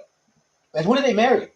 Did they marry women of their kindred or of a Canaanite kindred? Women from where? And what did they look like? Who did these people look like, right? So it says here, verse 29, we already read it, right? Makes clear sense. Okay, so now let's go to Genesis. No, we read that already. Sorry, I'm going through some notes real quick. Okay, cool. Let's go to verse 12. Chapter 12. Now the Lord hath said unto Abram, get thee out of thine country, and from thy kindred, you mean brother. Brother. Just like when Paul said in Romans 9, my brethren, my kindred of the flesh, right? Remember that. And from thy father's house unto the land that I will show thee. We know what this goes. You guys, brothers and sisters who are studying this, you guys should know where this is getting to in regards to Abram heading and going to Canaan, or attempting to go to Canaan, right?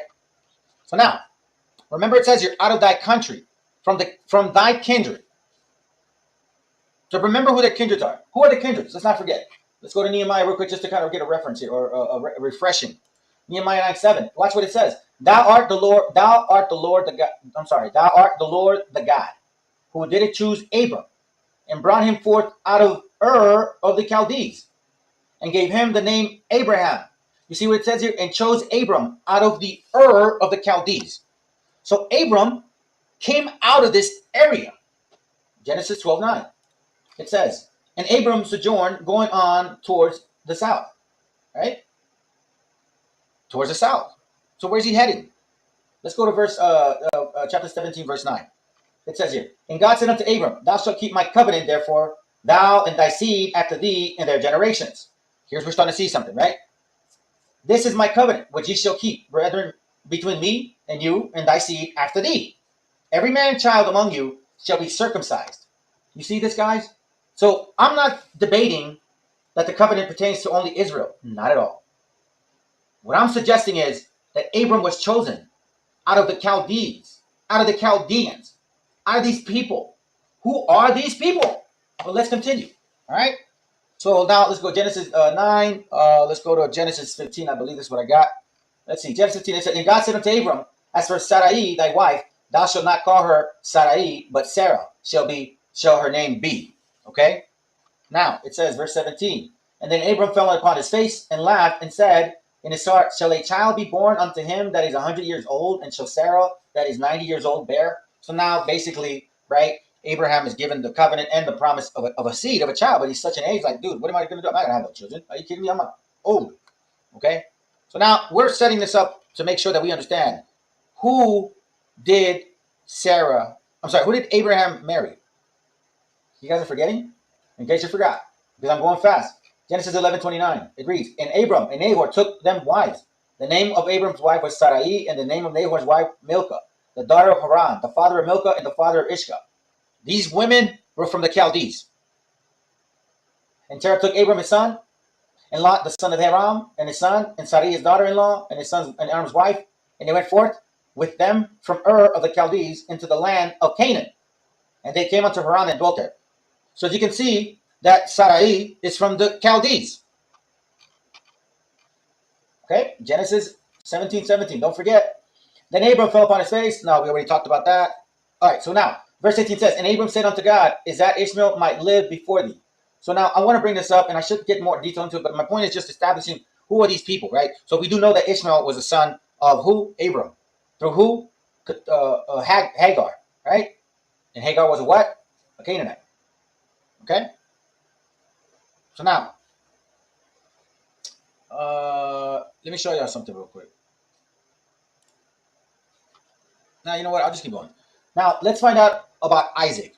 So, obviously, Isaac is Abraham's son. So, who did Isaac marry? Because we know Abraham married a woman of his nativity, a woman of where he's from, or where his father's from. Terah, right? Remember where he's from? The Ur of the Chaldees. Genesis 24:1, it says, and Abram was old and well stricken in age, and the Lord had blessed Abram in all things. And Abram said unto his eldest servant of his house, that ruled over all that he had, put, I pray thee, thy hand under thy thigh. So what's he basically saying? Let's skip to verse, let's read verse 3. And I will make thee swear by the Lord, the God of heaven and the God of earth, that thou shalt not take a wife unto my son of the daughters of Canaanites, among whom I dwell. There was a time, I can believe, that the Canaanites were keeping the laws. That's why you hear that whole 42 laws of Ma'at and all that stuff. It's because obviously his father taught them. But they fell off. Among whom I dwell. But thou shalt go into my country, to my kindred, and take a wife unto my son. So now we see that Isaac, what did he do? That his father sent Isaac to marry a woman of his kindred, right? Of his country. We read Nehemiah 9. Did we read it or not? We read Nehemiah 9. Now we'll read it again. Let's read it again, what Nehemiah said. Let's not forget. Nehemiah 9:7 says, thou art the Lord, the God, who did choose Abram and brought him forth out of the Ur of the Chaldees and gave him the name Abraham. So now we see that Abraham was taken out of the Chaldees. Okay? So Abraham was taken out of the Chaldees. Don't forget that. Genesis 24:15. Let's go back. It reads, and it came to pass before he had done speaking that, behold, Rebekah came out, who was born to Bethuel, son of Milcah, the wife of Nahor, Abram's brother, with her pitcher upon her shoulder. So now we see what? What do we see? We see Rebekah. And who is she related to? Abram. Okay? They're cousins. Rebekah, and Isaac are cousins. Verse 20. You see, and for you so-called brothers and sisters that believe in the scriptures, y'all can't wrap your mind around this time of that era. And even some people still practice this. Cousins marrying themselves. It was not uncommon. Y'all need to study the scriptures more. Verse 20, it says, and she hasted, emptied her pitcher onto the trough, and ran again unto the well to draw water, and drew for all his camels. Hold on, why did I put it in here?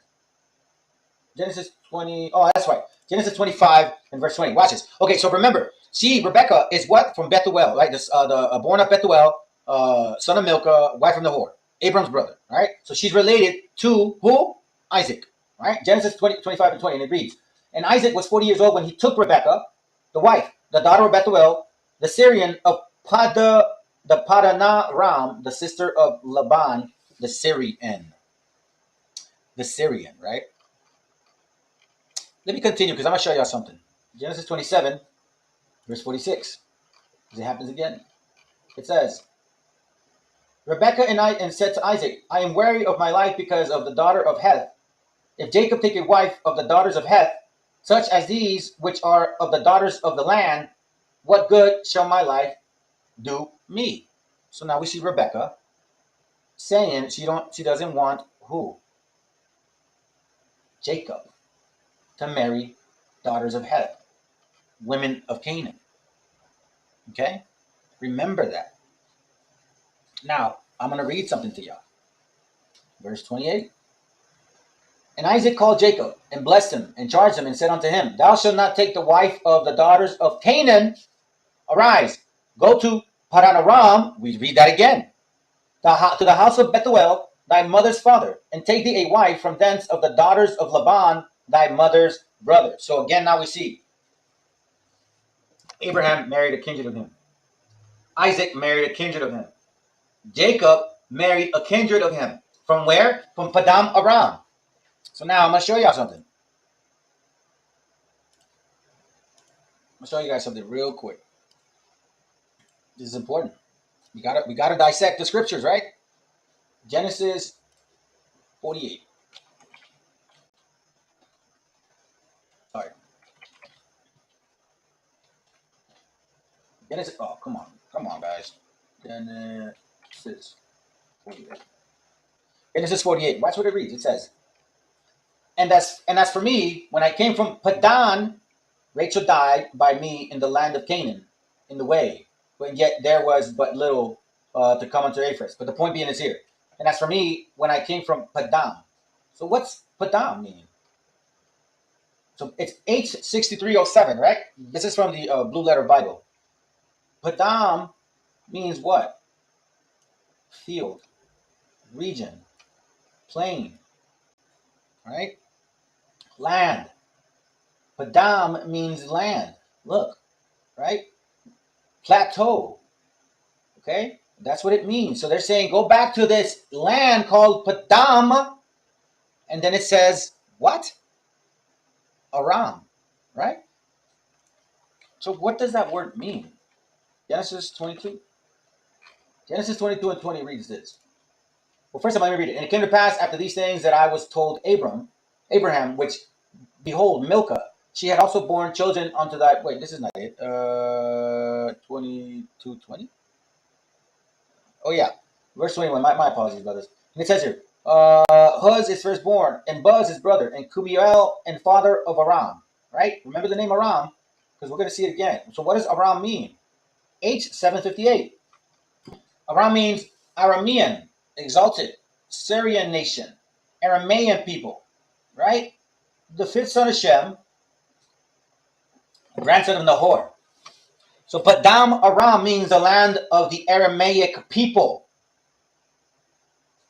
Look it up yourselves. So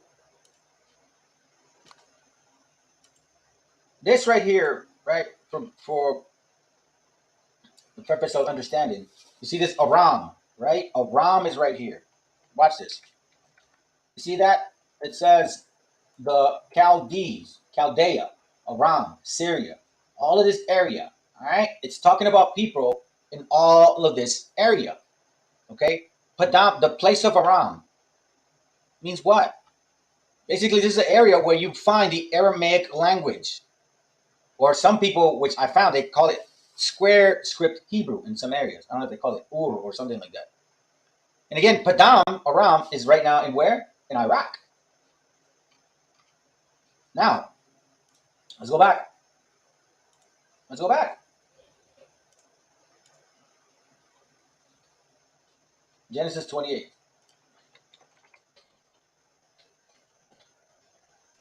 Verse 2, right? We see that. Padam Aram. Padam Aram. See? H63. oh 07. It's a little different. But then now it says what? Padan Aram. But you separate the two words and you know what Aram means. So you got to break down these particular words in order for you to understand that. Watch this real quick. You see that? 7:87:58. It goes back to what? Aramaic people. So it's saying, well, let's continue. Let's continue to prove something real quick, okay?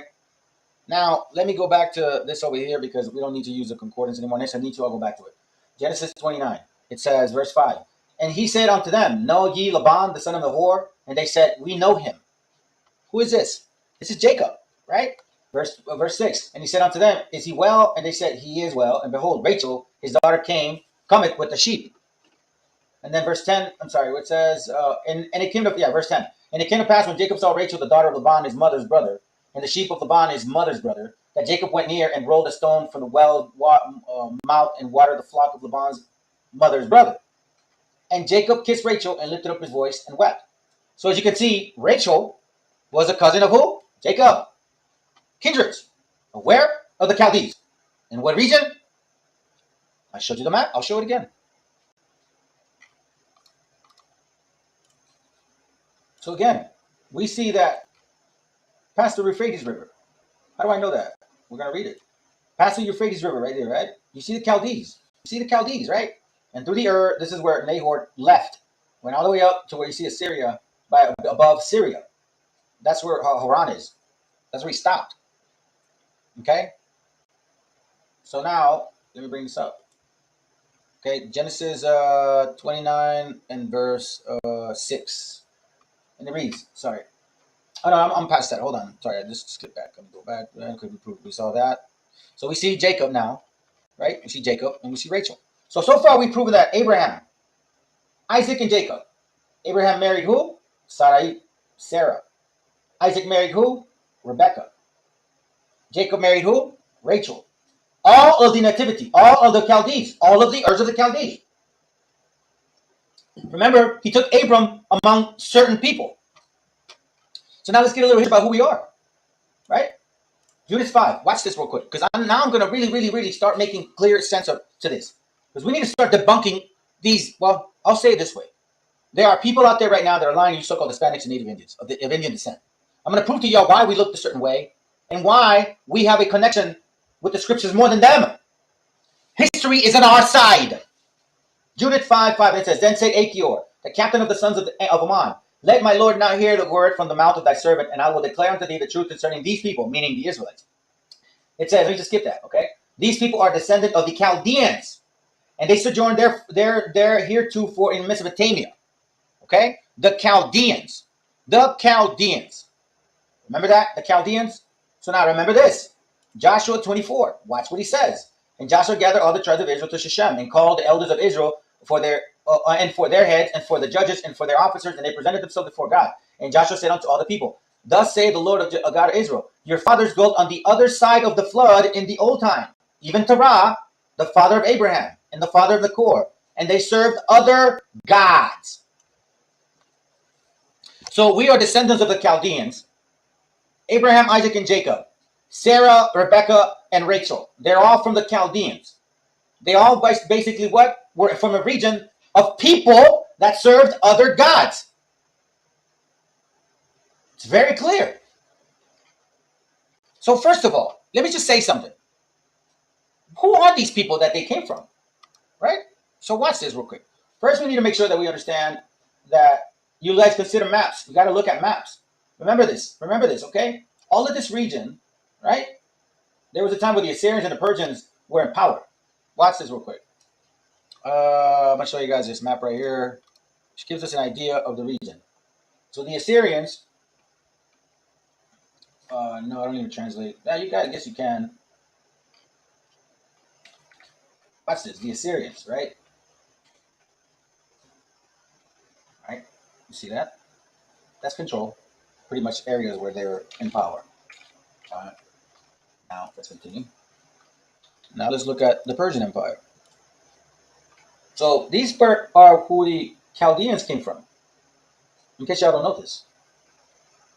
This is where Nahor, because I'm going to show y'all. Remember, hold that thought. Because not only are we showing, well, who are these Assyrians or Persians that lived in those areas, right? because we know that. What religion were they? That's another thing.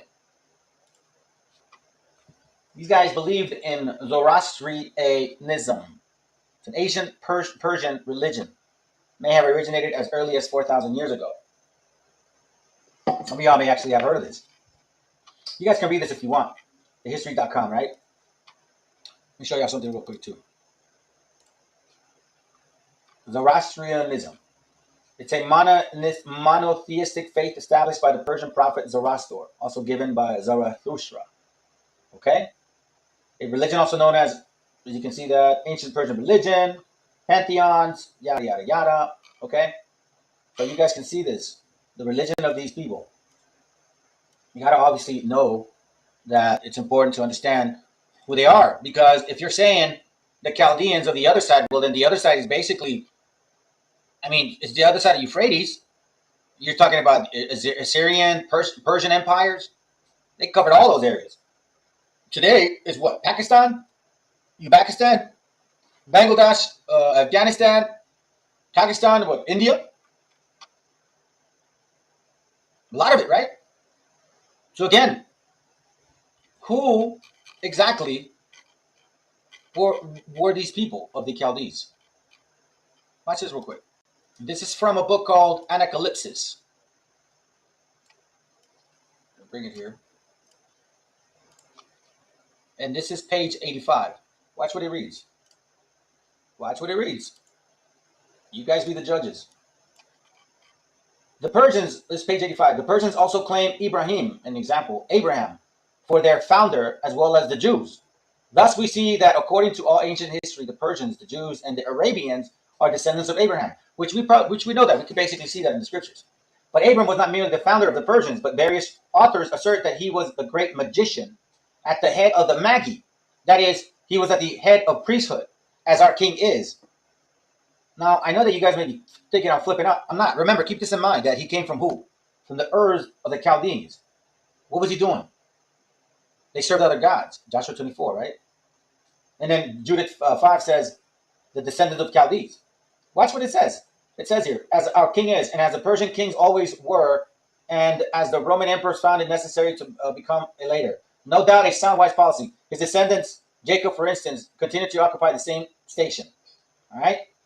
You guys can continue to read this page if you want. But I'm showing y'all something real quick because we're going somewhere. Page 87. Watch what it reads here. Okay? Where you at? Where you at? There it goes right here. Watch this. This is a very interesting book, too. It says, second paragraph. Dr. Hyde, after allowing that the religion of the Persians was originally the same with that of Abraham, and that it fell into the Sabiism, says he thinks that it was reformed by him. He adds that the ancient accounts call it the religion of Ibrahim or Abraham, the idea of its reformation by Abraham, right? So you can continue to see this. Watch what it says. It says, and that he was really reformed and brought back to this point. Whether he were Abraham or Zoroaster, as that of the Jews was, from the worship of Apis, blah, blah, blah, blah. Y'all can continue, okay? There's a lot that you can get out of this, but you got to be mindful that they are also going to put in their 2 cents into it, even the enemies. There can be no doubt that the Persians and the Syrians had their religion originally from the same source, but that the latter, in the time of Cyrus, had degenerated into idolatry, from which the former were at the time free. Remember the other page that says that Persians believed Abram was their founder? Page 94 of the same book. Watch what it reads. The religion of Abraham was that of the Persians, and whether he were a real or fictitious personage, as a matter of doubt, both the religion must have been derived from the same source. If Abraham really did live, then the evidence both Jewish and Persian shows that he was the founder of both nations. If he were allegory personage, the similarity of the religions show them to have been the same origin. Okay? Why should not his family by his wife Keturah, as historians affirm they did, have occupied Persia, and his family by Sarah conquered Canaan? You know, but that's not my point right now. Keep in mind this right here, okay? Let me continue reading because there's something here that I don't want to miss. It says, yeah, look, watch. both worship solar fire as an emblem of God, preserver, yada yada yada. Vowed should be with God. If he brought him back to his father's house in peace, the same God worshipped by the brother of Abraham, Nahor, in the land of the Urs of the Chaldees, and of whom it is written, My Lord said unto thy Lord, Sit thee at my right hand till I make thee thine enemy of thy footstool. Okay? So watch this real quick. I want to show y'all something. Where did I see this? Give me a second.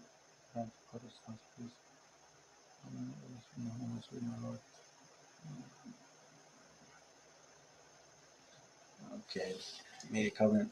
The same. Body of God, bro, should be. Is it? Oh, what? I think it's a zip right here.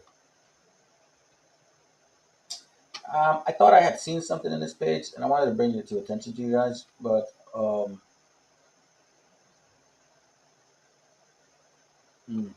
see. Maybe I'll find it later. Watch this real quick. So now we read also that they called them Maggie or something, right? Zoroastrians. This is from IslamQuest.net. You can kind of place questions on these sites, and they answer for you. I found this obviously through the Spirit of the Most High. The term Magus, which is used to denote Zoroastrian in Arabic, derives from Magush or Magu, of an ancient Persian language. Okay. After entering the Arabic language, it changed to Magus. Now keep this in mind. Watch the bottom.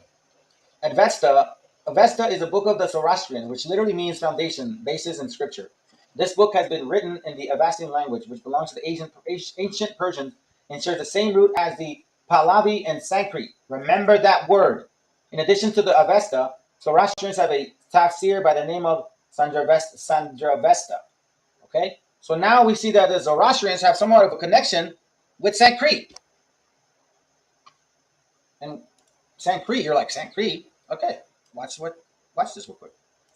This is from a book called, and never mind the name, you never know where you find information. Honestly. Wait a second. Let me grab it real quick. Alright, page 1. This is from Jesus and Moses Buried in America. Watch what it says. Okay? This page 1, I believe.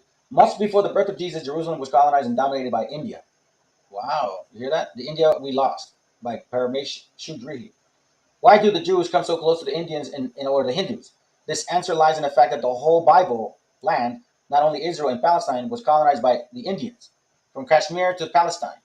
In the history of the Jews, the Jewish scholar, theologian Flavius Josephus wrote that the Greek philosopher Aristotle has said these Jews are derived from the Indian philosophers. They are named by Indian Kalani. Clecus of Soli wrote, the Jews descended from the philosophers of India. The philosophers are called India Kalanis, and in Syria, Jews. The name of their capital is very difficult to pronounce. It is called Jerusalem, and they spelled it with H, Jerusalem, something like that. The Magistine, who was sent to India by Silicius Nicodor about 300 years before Christ, and whose account from new inquiries are every day inquiring additional credit, says that the Jews were an Indian tribe or sect called Kalani, and that their theology was a great resemblance to that of the Indians. That's the book that I'm reading right here. Okay? So now, I'm going to show you guys something real quick. Avesta is a collection of sacred, authorized, and in language which is very close to the Vedic Sanskrit. Don't forget that word. Don't forget that. I forgot to show y'all, so that's why I'm sharing it to you right now. Okay? So now, if you guys remember what we just read, is basically saying what? That the ancient, or that the bloodline of Abraham is a possible descendant of who? Of Indians, the Kalanis. Remember? Well, let me show you this and then we'll go back to it. Watch this. The same book. Page 400. It says, the Magistrates who were sent to India by, we read that already, right? Let me skip this. It says, he says that they were an Indian tribe or sect called Kalani, and that their theology was a great resemblance to that of the Indians. The discovery of their passage after this, hold on, let me take this out. This bothers me. The discovery of this passage after I had written that the reader has read respecting the Jews gives me no little pleasure, because it almost proves that the truth of my theory. It is very different from founding my theory upon it. I will not produce more other proof if records will by unwilling witness of proof, for Josephus is an unwilling witness. Aristotle gave an account of the Jews that they came from the Indian philosophers, and that they were called the Indian Kalani, and by the Syrians Judea. I think few persons will doubt that the Kalani here are the Kalani of Magistrate. Right? So you see what it says, Indian philosophers. Let me go to page 92. Y'all are going to probably fall. You better be sitting down. Watch what it says here. I will now state another fact, which, coming from the quarter whence we came, or we have it, whence we have it, cannot be disputed to the account of any interest or system. The tribe of Krishna has a name noticed by me before in book 4, chapter 10, section 2, which is very remarkable. Captain Wolf says, the Yadus, his own tribe and nations, were doomed to destruction for their sins, like the descendants of the Yahuda, or Judah, which is the true pronunciation of Judah. They all fell in general by mutual wounds, a few accepted, who led through, I cannot say that. All right, let's see. There are some that be found in Gujarat, but they are presented as poor and wretched.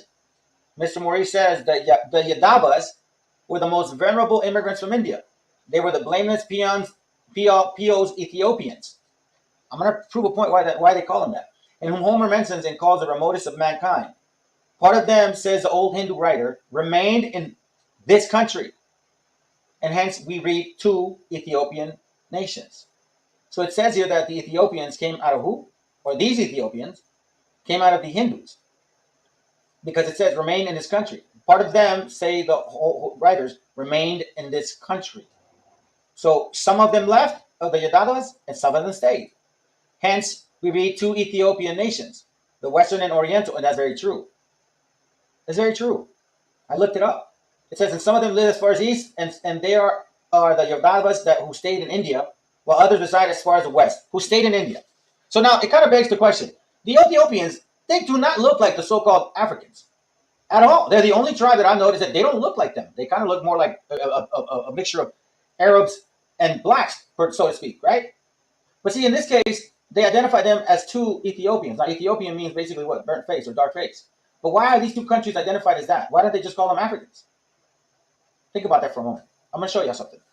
Remember that. Remember that. They're calling them Ethiopians and these Ethiopians, but these Ethiopians went to Ethiopia because they came out of India. All right? So now, going back to our thought, because I don't want to forget that. What is our thought here? Where am I going? Let's continue. Judith 5, again. Here's what is the unfortunate part, brothers. I came from a big school that literally lied in my face about this. And I say this now because when you read it now with this understanding, they're effing lying. Watch this. Judith 5:6, and it reads, these people are descendants of the Chaldeans. We're seeing that now, right? So who are these guys? We're kind of showing like, well, okay, they're kind of like, who are they?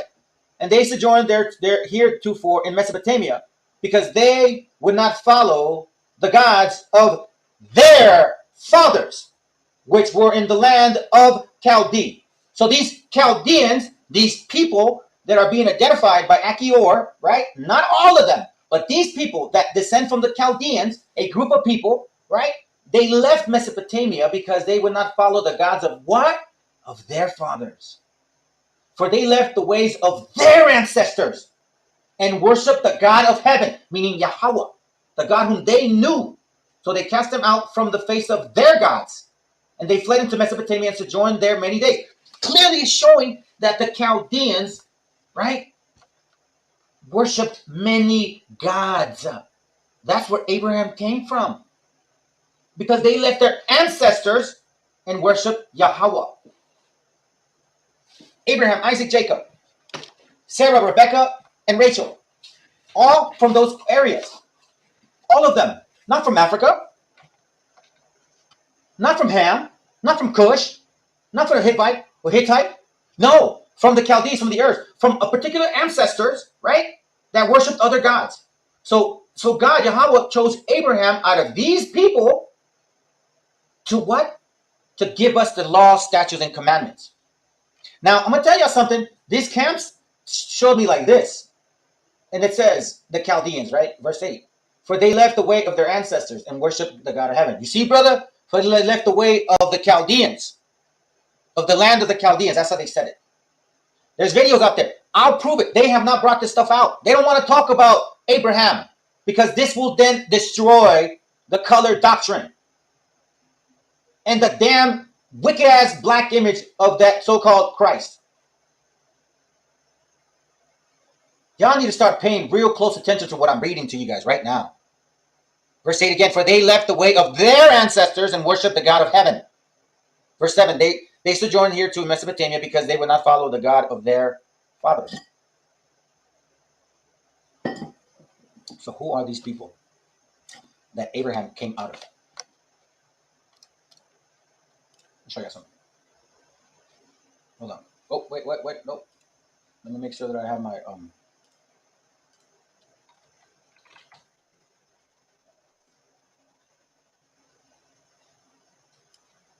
right, here it goes. Watch this real quick. Let me put my headset on. We're proving a point here, brothers.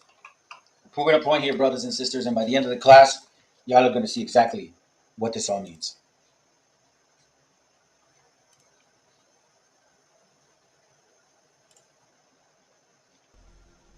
Why did you wish to sail west? To open a new route to Asia. Asia is India, by the way. Asia is the richest kingdom, the land of spices and gold. Now, I'm going to say something. Why not Africa? If it's such a rich, fertile land, why not Africa? And again, Asia doesn't mean Asia. It means India. India. India. Do not forget that. At the moment, there are only two ways of reaching it. By sea, sailing around the African continent. The journey takes a year. Or by land. But the Turks have closed this route to all Christians. See, African continent, not Ethiopian continent. Remember that. There is a third way. By sailing west across the ocean sea. The distance is unknown. It's said to be infinite.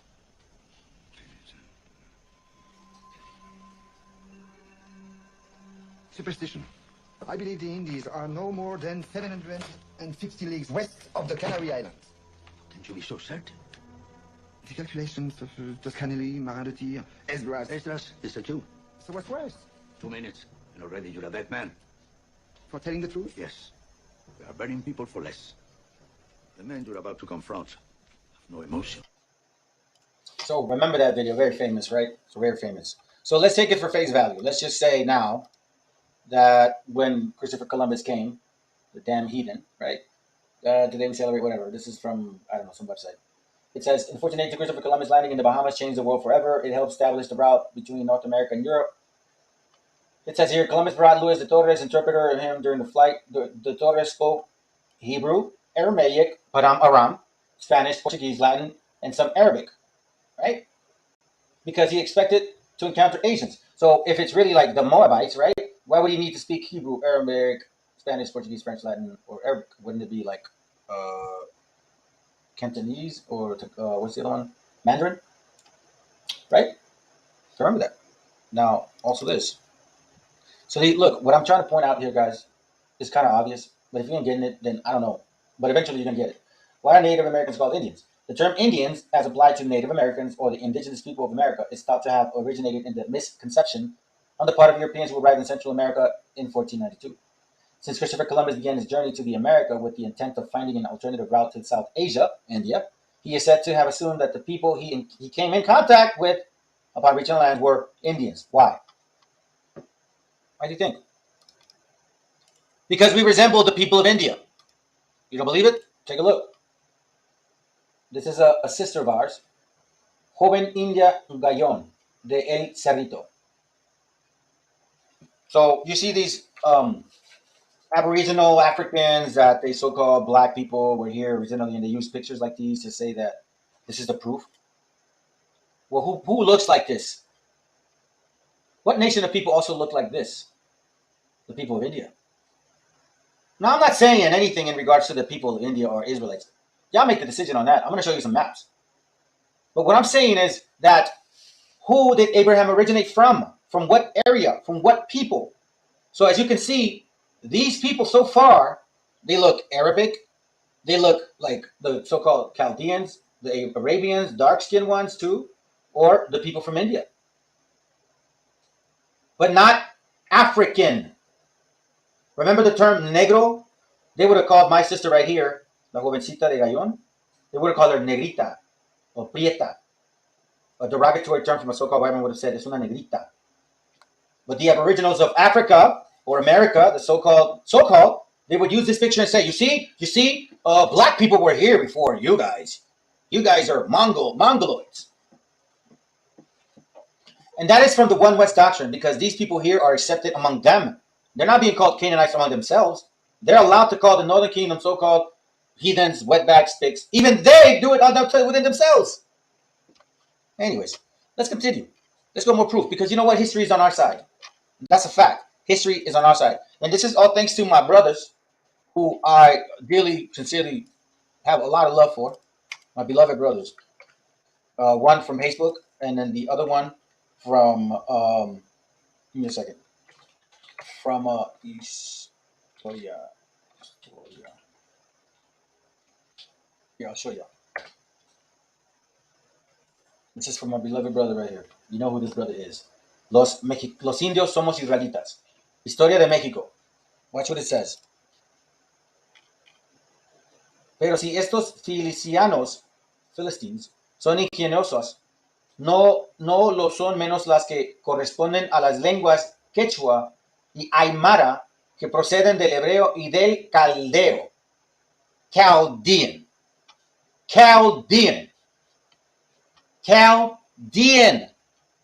Remember that. Now this is from a book I got called. Give me a second.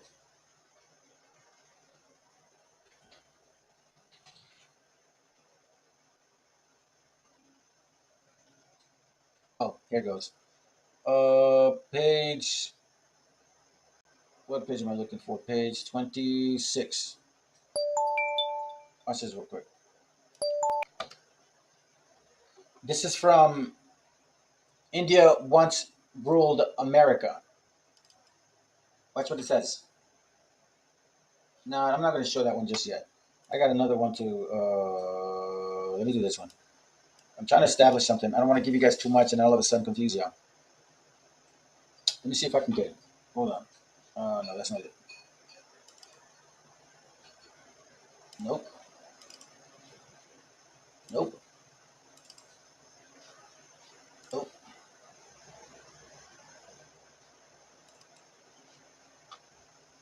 Watch this. Remember the word Sanskrit, right? Remember the word Sanskrit. And remember the picture of the sister right here. Don't ever forget this, brothers. Don't ever forget this anymore. We're not going to be lied to anymore. It says here, at present, we are studying the native tongue and find that at least as far as Nahuatl, Zapoteca, and Maya languages are concerned, they are of Indo-European, Sanskrit origin. The affirmation studies are by Dr. Magana Peon, the Professor Humberto J., both member of the Geographical Society of Mexico. It says here, Hindus reach America first. This is what the official history of the Mexican government says in general outlines of the history of Mexico. What is called the discovery of America is a meeting of two great current of races of people who, after a separation extending over many centuries, were again joined after going right around the earth. This is scripture right here. And those who first arrived on the continent, later to be known as America, were groups of men driven by that mighty current that set out from India towards the east.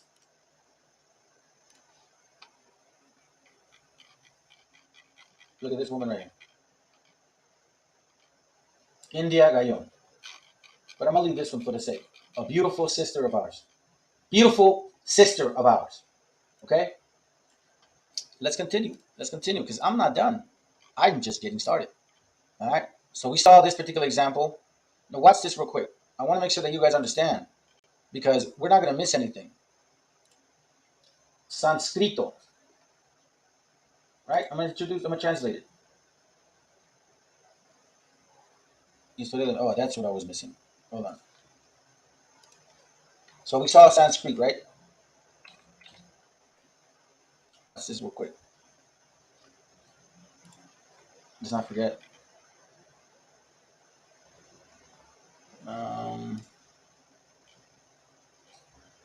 So it's Chaldean. Oh, that's what I'm going to do. All right, so we see down here. Sanskrit, right? All right, cool. Sorry, I lost my train of thought. Sanskrit is Sanskrito, right? Lengua clásica de India. It's a classic Indian tongue. Sanskrit, Sanskrit, Sanskrit. And we just read that right now. That what? That the Nahuatl, all those languages are what?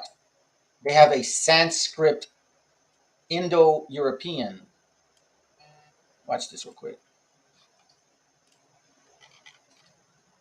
Hindu origin of languages. The same author writes. This is from no. This is from Hindu America. It says, the same author writes, at the present we are studying the native tongue and find that, at least as far as the Nahuatl, Maya language are concerned of Hindu. Sanskrit. You see that? Sanskrit. Again, Sanskrit. Watch this one here.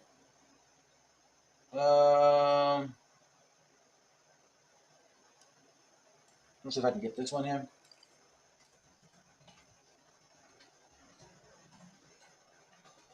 Wow, all of a sudden, want to come up Indian.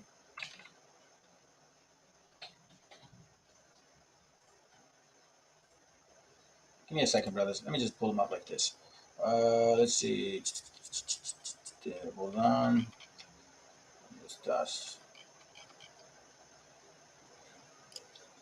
Okay, Indian.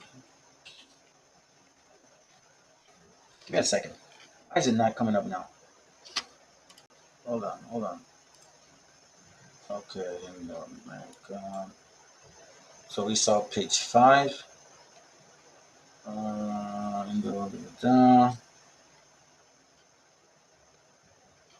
Give me a second here, brothers.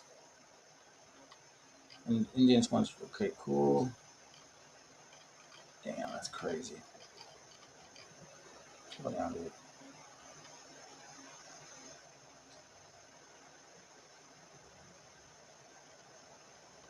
Give me a second, okay?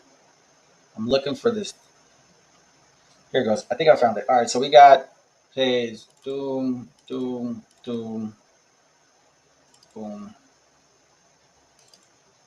Watch this real quick. I'm going to show you something. This is why it's important to know exactly what we are and what we are about. This is from Indians Once Ruled America, okay? So now we see here a few things, okay? But one of the things I want to show y'all is this here too. Do you see these names? Pujas, Manu, Pisac, Puno, and Ayukachu regions. In Sanskrit, you see what they mean? These words are Sanskrit words, which are found in where? In Peru and Chile. These are cities. I found them. Look them up yourselves. Look at that. Mochicas, Ayapa, Ayakepa. I mean, listen, there's a lot of history here being involved. I'm just showing y'all something real quick, okay? Because I got some more information and I don't want to be taking too long here. So now I got this right here. Now I'm going to show y'all this page too. Right? You see Mexica, India and Greece, that Mexico derives in its name from Makshika. Makshika. These are Sanskrit words. Okay? Keep that in mind. Let's see, where are you? Hold on. 126. Indians. India. Okay. So I'm going to do it like this. India. We got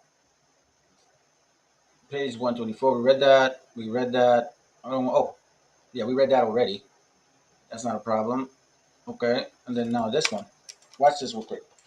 Hindu, right? So I'm going to show you this from the same book that we looked at. Where are you? Give me a second. Why is it doing that now? Why is it doing that now? So I'm looking for, where are you? Boom. Okay. No, don't do that. Give me a second. I'm looking for a book right now, guys. Give me a quick second.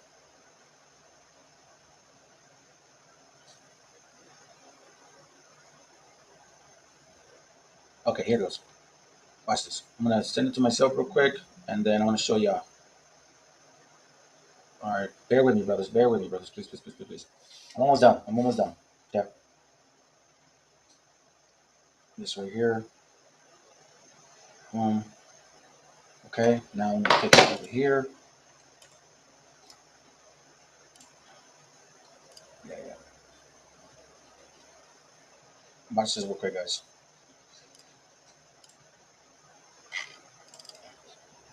This is from a book called Hindu America. The Mayas and Nahuas of Yucatan and Mexico were immigrants of the Maga and Nahusha tribes, who pertained to the race of the navigators known by the Greeks as Phoenicians, right? And who continued in their new land, America, to worship of the rain god, to whom, as their fathers in Central Asia, they dedicated the signs of the cross. Asia, remember, India. And by the way, don't fall for this, the Phoenician concept, that this Canaanite crap. Don't. Let's continue. Let's continue. Let's continue. We're going to show more. All right. So now, let me show y'all something real quick. Let's see. Ancient. Because I'm going to show you this map, and then I'm going to show y'all this one here.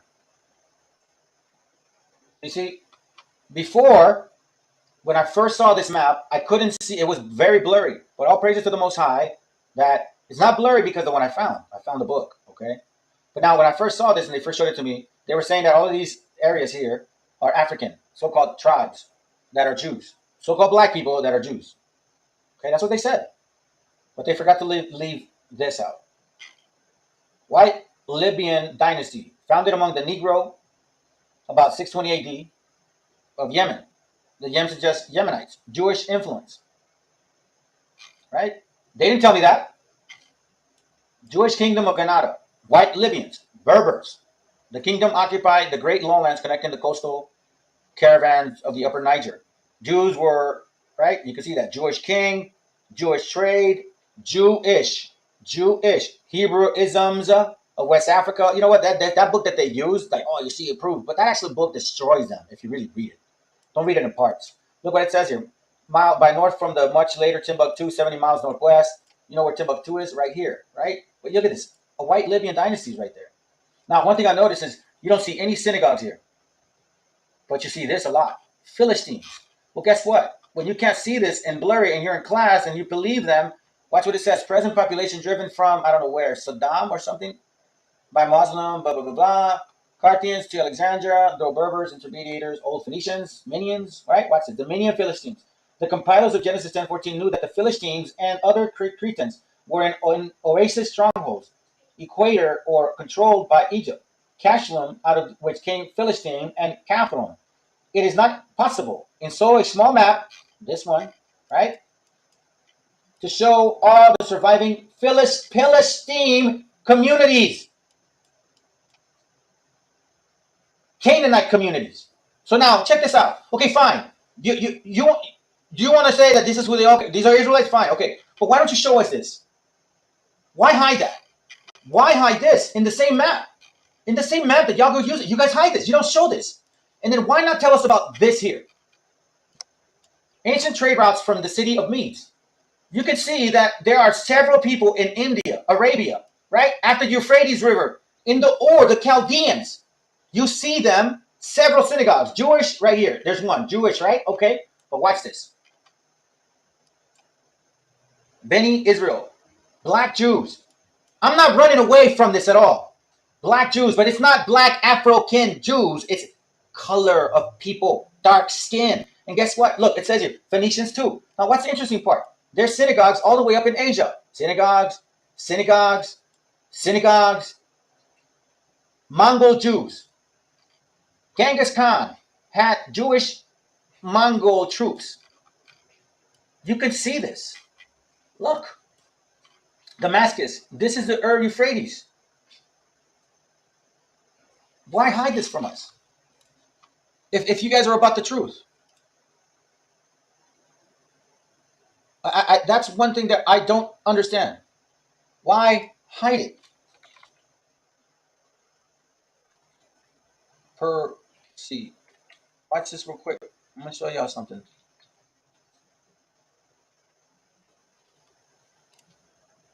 So, as you can see, there's still, you guys can look it up. There's still synagogues in those areas.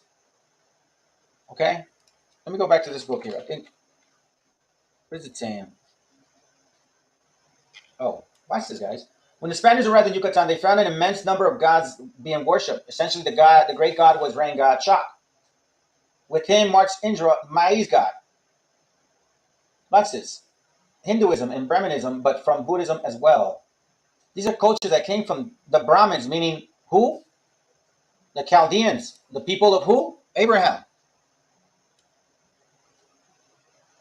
I'm gonna show you another one.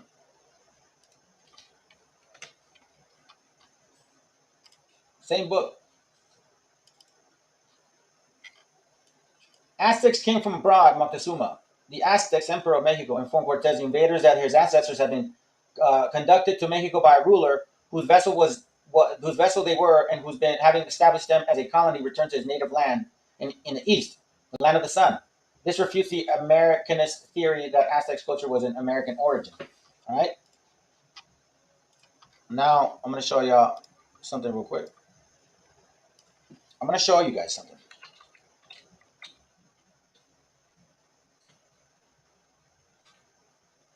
Watch this. This is from an older map description, right? What is that? What is that? Persian? Persicus, right? Arabia? Euphrates River? You see that?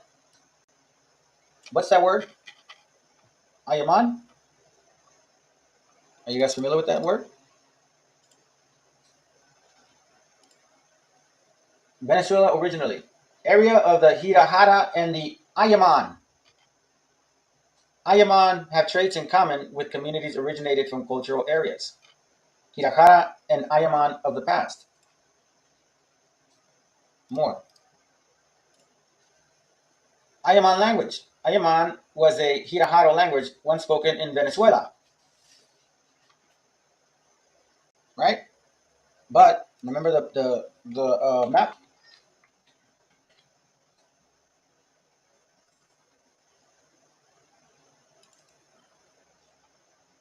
Let me open it. Ayaman, right? And you see the arrow here? Ayaman was Aram in that area. Okay? Now, let's continue. Watch this real quick. Ayaman language. Right? This is where I found that sister of ours. This sister right here. That's not all. Watch this. Abraham, Phoenicians, right? It says here, the Spaniards called, well, I'll read it for most people think of the Phoenicians as a tribe of sailors, traders that inhabited what is now Lebanon. However, the Panica, or Pani, as the Hindus call them, or Puni by the Romans, were like gypsies scattered all over the globe. The Spanish called the land of the Ram Uri Chihuahua, pronounced as Shivava by the natives themselves. In Sanskrit, Shivava, Shiva's temple. According to Hindu religion scholars, Ram and God Shiva, you guys can read it. But watch this. Names are also prominent in Native American religions practice. But that's not all. Okay? So watch this. Also, these guys. The Temple of Mecca was founded by the colony of the Brahmins from India. This is an ancient culture. But check this out. Right? The Raram Uri of Chihuahua. Who are these guys? And do they look African? Or do they look more like from the areas of the Indias? Right? And these guys are called Raramuri. From where? The Raramuri of Tarahuama, a group of indigenous people of the Americas, living in the state of where? Chihuahua.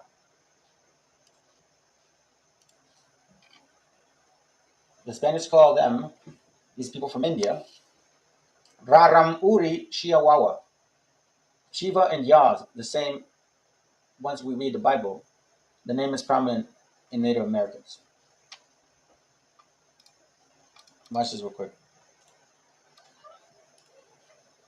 Phoenicians, right? It says here, even though these twins had different religions or beliefs, the practice from oldest times, these two brothers were called Phoenicians and Jews, Hebrews, right? You'll see here a couple of things. There's one thing I'm looking for. The Hindus call them the Aswan brothers and Nayatsa twins. So you see that there's some theory in this. But if you see like these particular words, Kiber, like Eber. Watch this. One of the largest tribes in South America, the Guarani, derived from the collective name from the Kuvarani. Kuver people, the sun, Kuveria, is the homeland of the Guarani, supreme god of Tupa. Tupa may derive from Suva, the name of Shiva. So these guys here, the Kebers, right? Those other books that I showed you, the pictures, I don't really want to get too much into it, but technically it leads to Keber in the translation. Hebrews. We'll talk about that another time. But anyways, they have a name here. I think it's here. Guate. Yeah, look. Guate in Guatemala is the only way the Mayans could pronounce Cubera. Mala was one of the 7 islands of the Antara Diwapi of God version. You guys can keep reading this, right? The Caribbean tribes would have pronounced Antara as Antilla and Antala or Antala. Cuvera Mala, right? Uvera Mala or Cuvera Mala or Guatemala is also part of the Mayan land, also known as Necaste, derived from the Sanskrit Nagasheta. Now I need to keep reading. This name Kabiri, for all practical purposes, the whole world, has crept into the English language as cyber. But if you read more from the books I got, Kabiri ends up being Hebrew.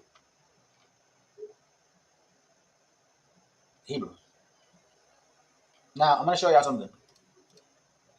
A brother showed me a picture of this. Watch this. That name, right? This is from a beloved brother, Jose Garcia. Thank you very much, brother. Tlaalocan. Okay? Tlaalocan. Well, guess what? Tla is a word that comes from where? India. And then Locan is a word that comes from where? Hindu. Right? Watch this one. Ayaman, right? Remember that map?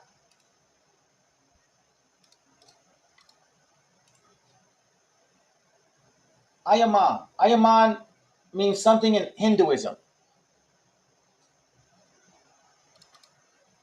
Watch this. The Aymara or the Aymara people are indigenous of the Andes, South America. I'm almost done. The Guarani, right? Same here. Watch this. You have now the Yaksha, third largest Maya ceremonial city in Guatemala, right? The name Shaksha is uncanny. In Sanskrit, the word Jaksha means demigod. And you see this. Mayan studies, one of the largest tribes of South America, the Guarani, derived from the collective name of Kuvarani, that is Kubera's people. And the ancient Maya, Shaksha was built on the shores of Lake Shasha. Yaksha in the image of Thailand. Yaksha in the what? In Guatemala. In India,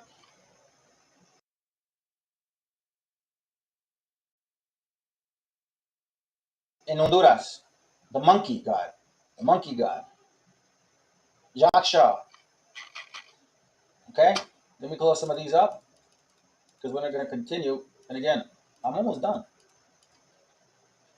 Here goes another one. The monkey god one, right? Okay, we saw that. That's fine. Oh, you can see here. Look at this. Mentioned in the Indian epic Ramayana was the brother of Kubera. Okay, this is all leading somewhere, and I'm going fast because I want to just make sure that I keep feeding you guys information because I'm getting to a point at the end. Right? This is the monkey, the sacred monkey. All right, in South America, but it's also known in India. Watch this. Cora people, an indigenous ethnic group of Mexico. Right? El Nayar. Look at this. All right. Watch this. El Nayar. Nayar, Hindu caste. Nayar, Hindu. Watch this here. Nayar of India culture. Nayar, again. Nayar, right? El Nayar. El Nayar, don't forget that. So now watch this. El Nayar, Nayar, or Nayarit. The Cora people, right? The Cora people are from Nayar, right? Okay, watch this. Nayhati. Nayhati means something in Buddhism. Nayarit, El Nayar, Nayar, Nayarit, Nayhati. You can't make this stuff up. Watch this here. Maya Sura. Hindu scripture Maya. Sanskrit. The word Maya is a Sanskrit word.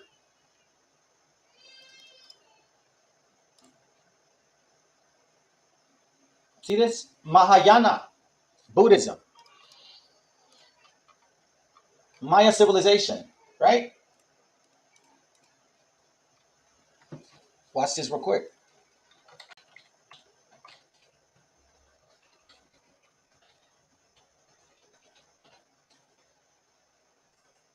This is from the mysteries of the Mexican pyramids, right? Remember that? You guys are familiar with this, right? Right? You ask people over there, and you ask them like, "Do you know where this comes from?" And they'll tell you they don't. You can actually do research, right? It's a very big tradition in Mexico. People hang from there, acting like they're flying, right? Watch this. Oh, what's this? What's this? What are those guys? Now I'll tell you. I'm gonna tell you right now. The BOI camp's gonna say, "Oh, you see these so-called Africans." Oh yeah, you think so? Okay.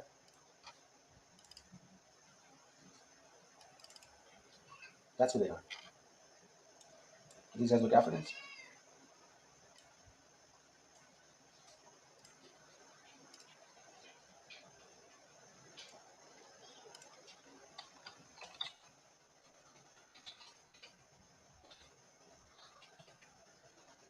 Give me a second.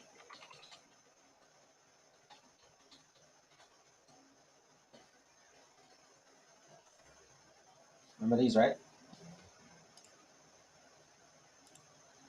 Remember this? Remember this? Remember this? Thank you, brothers, by the way. You know who I'm talking to. This is you brothers right here, man. Jose Garcia and Los Indios Somos Israelitas. But you see these here, right? So people are going to say, oh, yeah, you guys are heathens. And what's this? The altar de Ezekiel. Ezekiel. Read the chapter. Watch. This one is 4. But if you look at the back one, the one in the back, it's identical to that. 1, 2, 3. The exact design. Yeah, so you can see. Let's see. Let me keep going. Give me a second. All right, so right now we're getting to see a lot of similarities, right? A lot of similarities. Oh, not so. Excuse me, brothers. I don't know what that was about. We're seeing a lot of similarities. Okay, several. So let's look at this again. Let me just make sure that we see this. Right. This is a Mayasura. They're from over there. Correct. Okay. Watch this here. The Maya. Right. This word means something. We already saw it in the other page. Maya means something in Buddhism. All right. Again, we read this again. All right. I just want to make sure that we don't miss the point. So now watch this. We saw the pyramids, and now I'm going to take you out to see this here. And basically, if none of this makes sense at this point, then I don't know what to tell y'all brothers, man. The great migration. Oh, come on, man. Migration.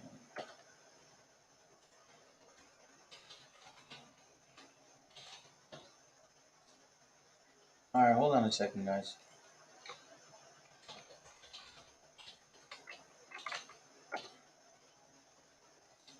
Really? Oh, I see what you're doing. Okay.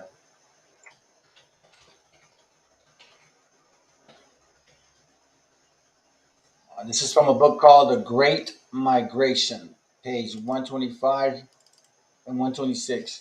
Watch what it reads, okay? It says here,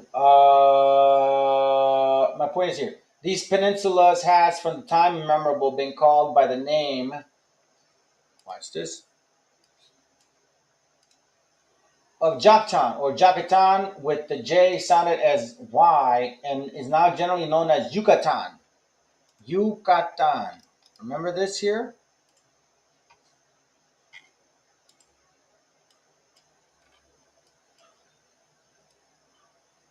What does that say? Jokton. Joktan. Joktan. So now, brothers, think about this. Abraham's family came from the Chaldeans, okay? And these Greek historians say that these people, the Chaldeans, right, that worship other gods, were Indian philosophers.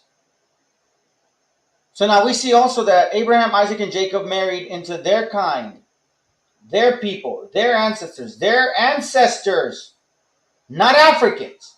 And if you look at the people today, I know you're probably going to say a bunch of stuff like, oh, they mixed with Esau, whatever. But those people in those continents, from Pakistan to India, they resemble more who? You so-called Hispanics and Native Indians. Y'all resemble more our forefathers. Okay? And everything that I'm basically showing you is leading to the point of where we're at now. You have Brother Garcia, Jose Garcia, and Los Indios Somos Israelitas constantly showing y'all pictures of our people from Syria and you know, the feathers and all of those things. Obviously now we're connecting the dots. We are finally connecting the dots. Why? Because, you know, eventually, like the scriptures say, man, we get tired of being lied to. I'm tired of being lied to. All I want is the truth. I just want the damn truth. I don't want nothing else. I'm not trying to prove that Jesus is a white man. I don't give a damn. I'm going to tell you right now, it wasn't an image that changed me and woke me up. It was that commandments, knowing that my people also will get salvation and revenge. All right? So I'm almost done. I just want to show y'all something real quick. Watch this. So you can show y'all, you so-called Hispanics, Native Indians. Desde que yo escuché, Watch this real quick. Listen to this brother right here. ¿cómo es que empieza la vuelta? I lost my headset. Me acostumbra el sabor, ya no patea. Yo dije, wow, espérate. Yo no escuchaba algo así. Me acostumbra el sabor, ya no patea. This brother's a Boricua. Something real quick. Watch this. So you can show y'all, you so-called Hispanics, Native Indians. Desde que yo escuché, Watch this real quick. Listen to this brother right here. ¿cómo es que empieza la vuelta? I lost my headset. Me acostumbra el sabor, ya no patea. Yo dije, wow, espérate. Yo no escuchaba algo así. Me acostumbra el sabor, ya no patea. This brother's a Boricua, No se right? capea. Solo modelos como barea. Here's my point. I was taking some notes before the class. I mean, you know, prior to the class, right? So I'm not even looking at this, and my phone's just kind of playing certain things. I always keep an ear out of like news, whatnot. And I hear this guy talk, and I kind of glance over real quick, and I'm just thinking, oh, just, you know, some Arabic, right? Whatever. But then, as I keep listening, all of a sudden he speaks Spanish. Yo escuché, ¿cómo es que empieza la vuelta? Boom, I pause, and I'm like, wait, hold up. This guy speaking Spanish? Well, guess what this guy looks like? Me acostumbra el sabor, ya no patea. This dude looks Arabic.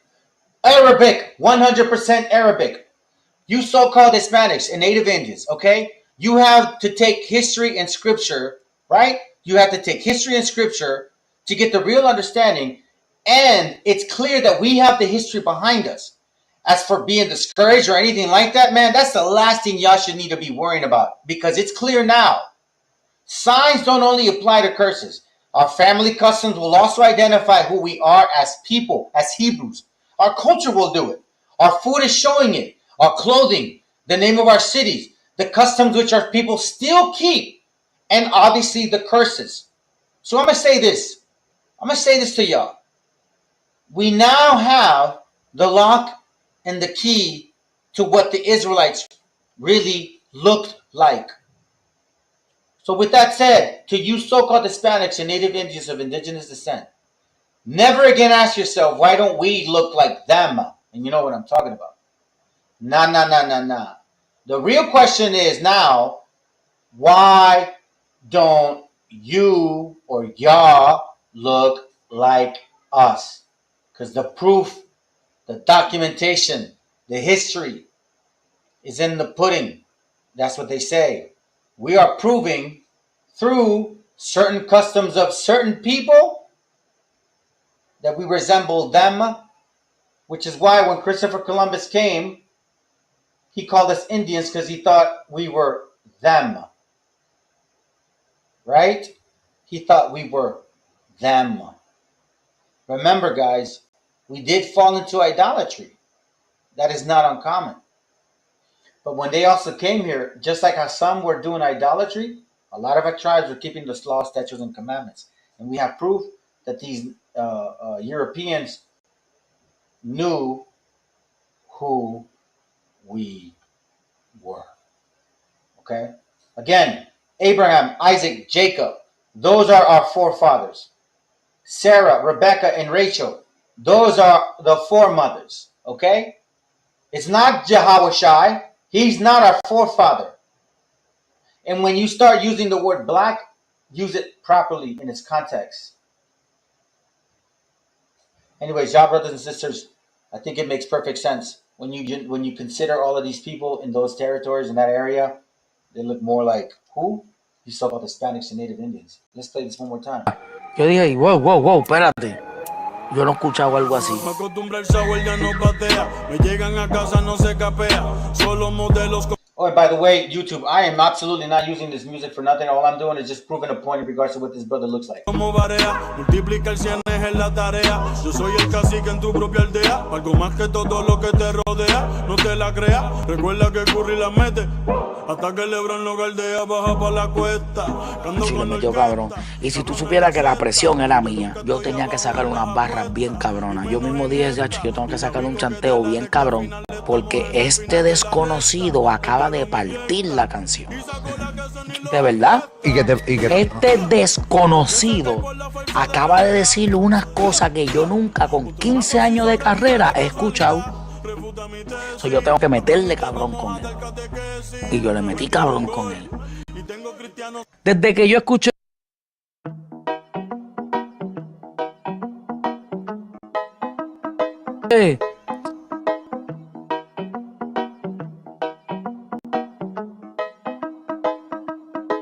Quiero pensar, pero no puedo, no. El ruido en la ciudad está consumiendo, wow. Quieren pensar, sin ni siquiera estar al mando. Tanta publicidad subliminal te está matando. Les cuesta decidir por sí mismos cuál es su mando. Publican sonrisas con el corazón llorando. Quieren brillar, pero sin tener que valerse de tener sus ideas propias. Los veo a todos igual, solo son la réplica de la imitación de una triste copia. Obedece, la vida es un suspiro y envejeces. Te dejas distraer por estupideces y pierdes el eje. Te duele por dentro, entonces te creces, pero aceptas mucho menos de lo que mereces. ¿Y quién te ha dicho a ti que no puedes pensar sobre lo que le di, sobre cómo actuar? Lucha por ser feliz sin a nadie dañar y solo así podrás brillar. ¿Y quién te ha dicho a ti que no puedes pensar sobre lo que le di, sobre cómo actuar? Lucha por ser feliz sin a nadie dañar y solo así podrás brillar. Conserva tu juicio y tu intuición, más activos que el que lucha por lo suyo y no se rinde. Yo ya sé bien cuál es mi misión, y es contarte que el mal por su propio pie pronto se extingue. No caigas bajo su control, pues por la televisión es normal que mal lo pinten. Tú mantente firme en conexión con la fuente de creación, vivirá siempre de fin de. Dios abre los ojos, dime lo que ves. A tus propios hijos matándose por billetes. Niños por cada 2 por 3. Pa' unos es bendición, con otros por su causa pequen. Y yo que intento ser un ser crístico, voy bendiciendo hasta los diablos. Piensan que es cierto el mensaje típico.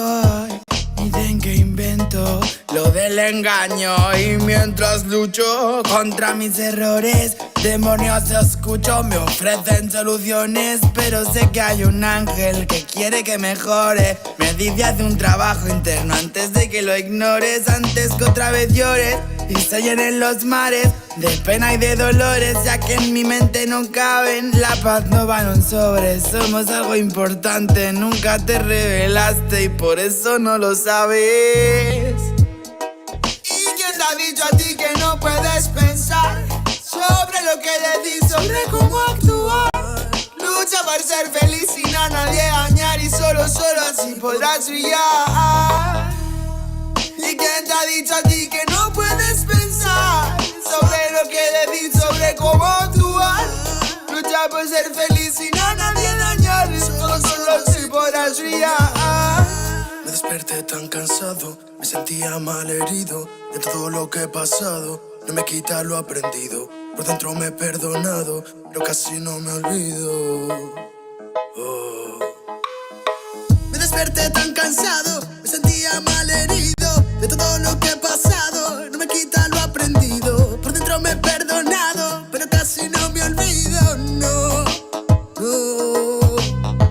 Todos repiten lo que dice el referente. Discursos vacíos lejos de ser coherentes. De lo que no sabes será mejor que no inventes. Que investigues y no te dejes lavar la mente. ¿Y quién te ha dicho a ti que no puedes pensar sobre lo que le di, sobre cómo actuar? Lucha por ser feliz sin a nadie dañar y solo así podrás brillar. ¿Y quién te ha dicho a ti que no puedes pensar sobre lo que le di, sobre cómo actuar? Lucha por ser feliz sin a nadie dañar y solo así podrás brillar. Quiero pensar, pero no puedo, no. El ruido en la ciudad está consumiendo, wow.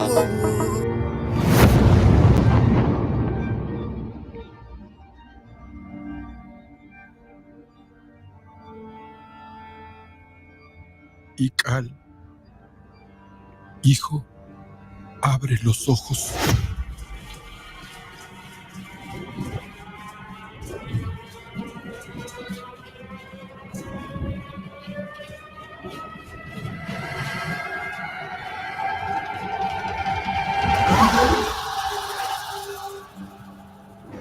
Tu cuerpo se queda con nosotros, pero tu espíritu debe seguir.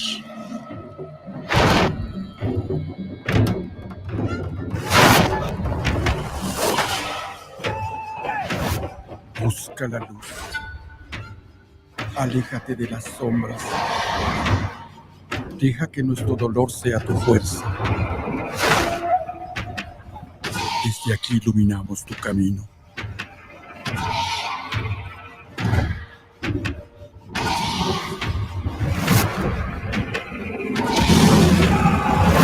Lucha como nosotros ante esta pena tan grande. Yo soy tú. Tú eres yo.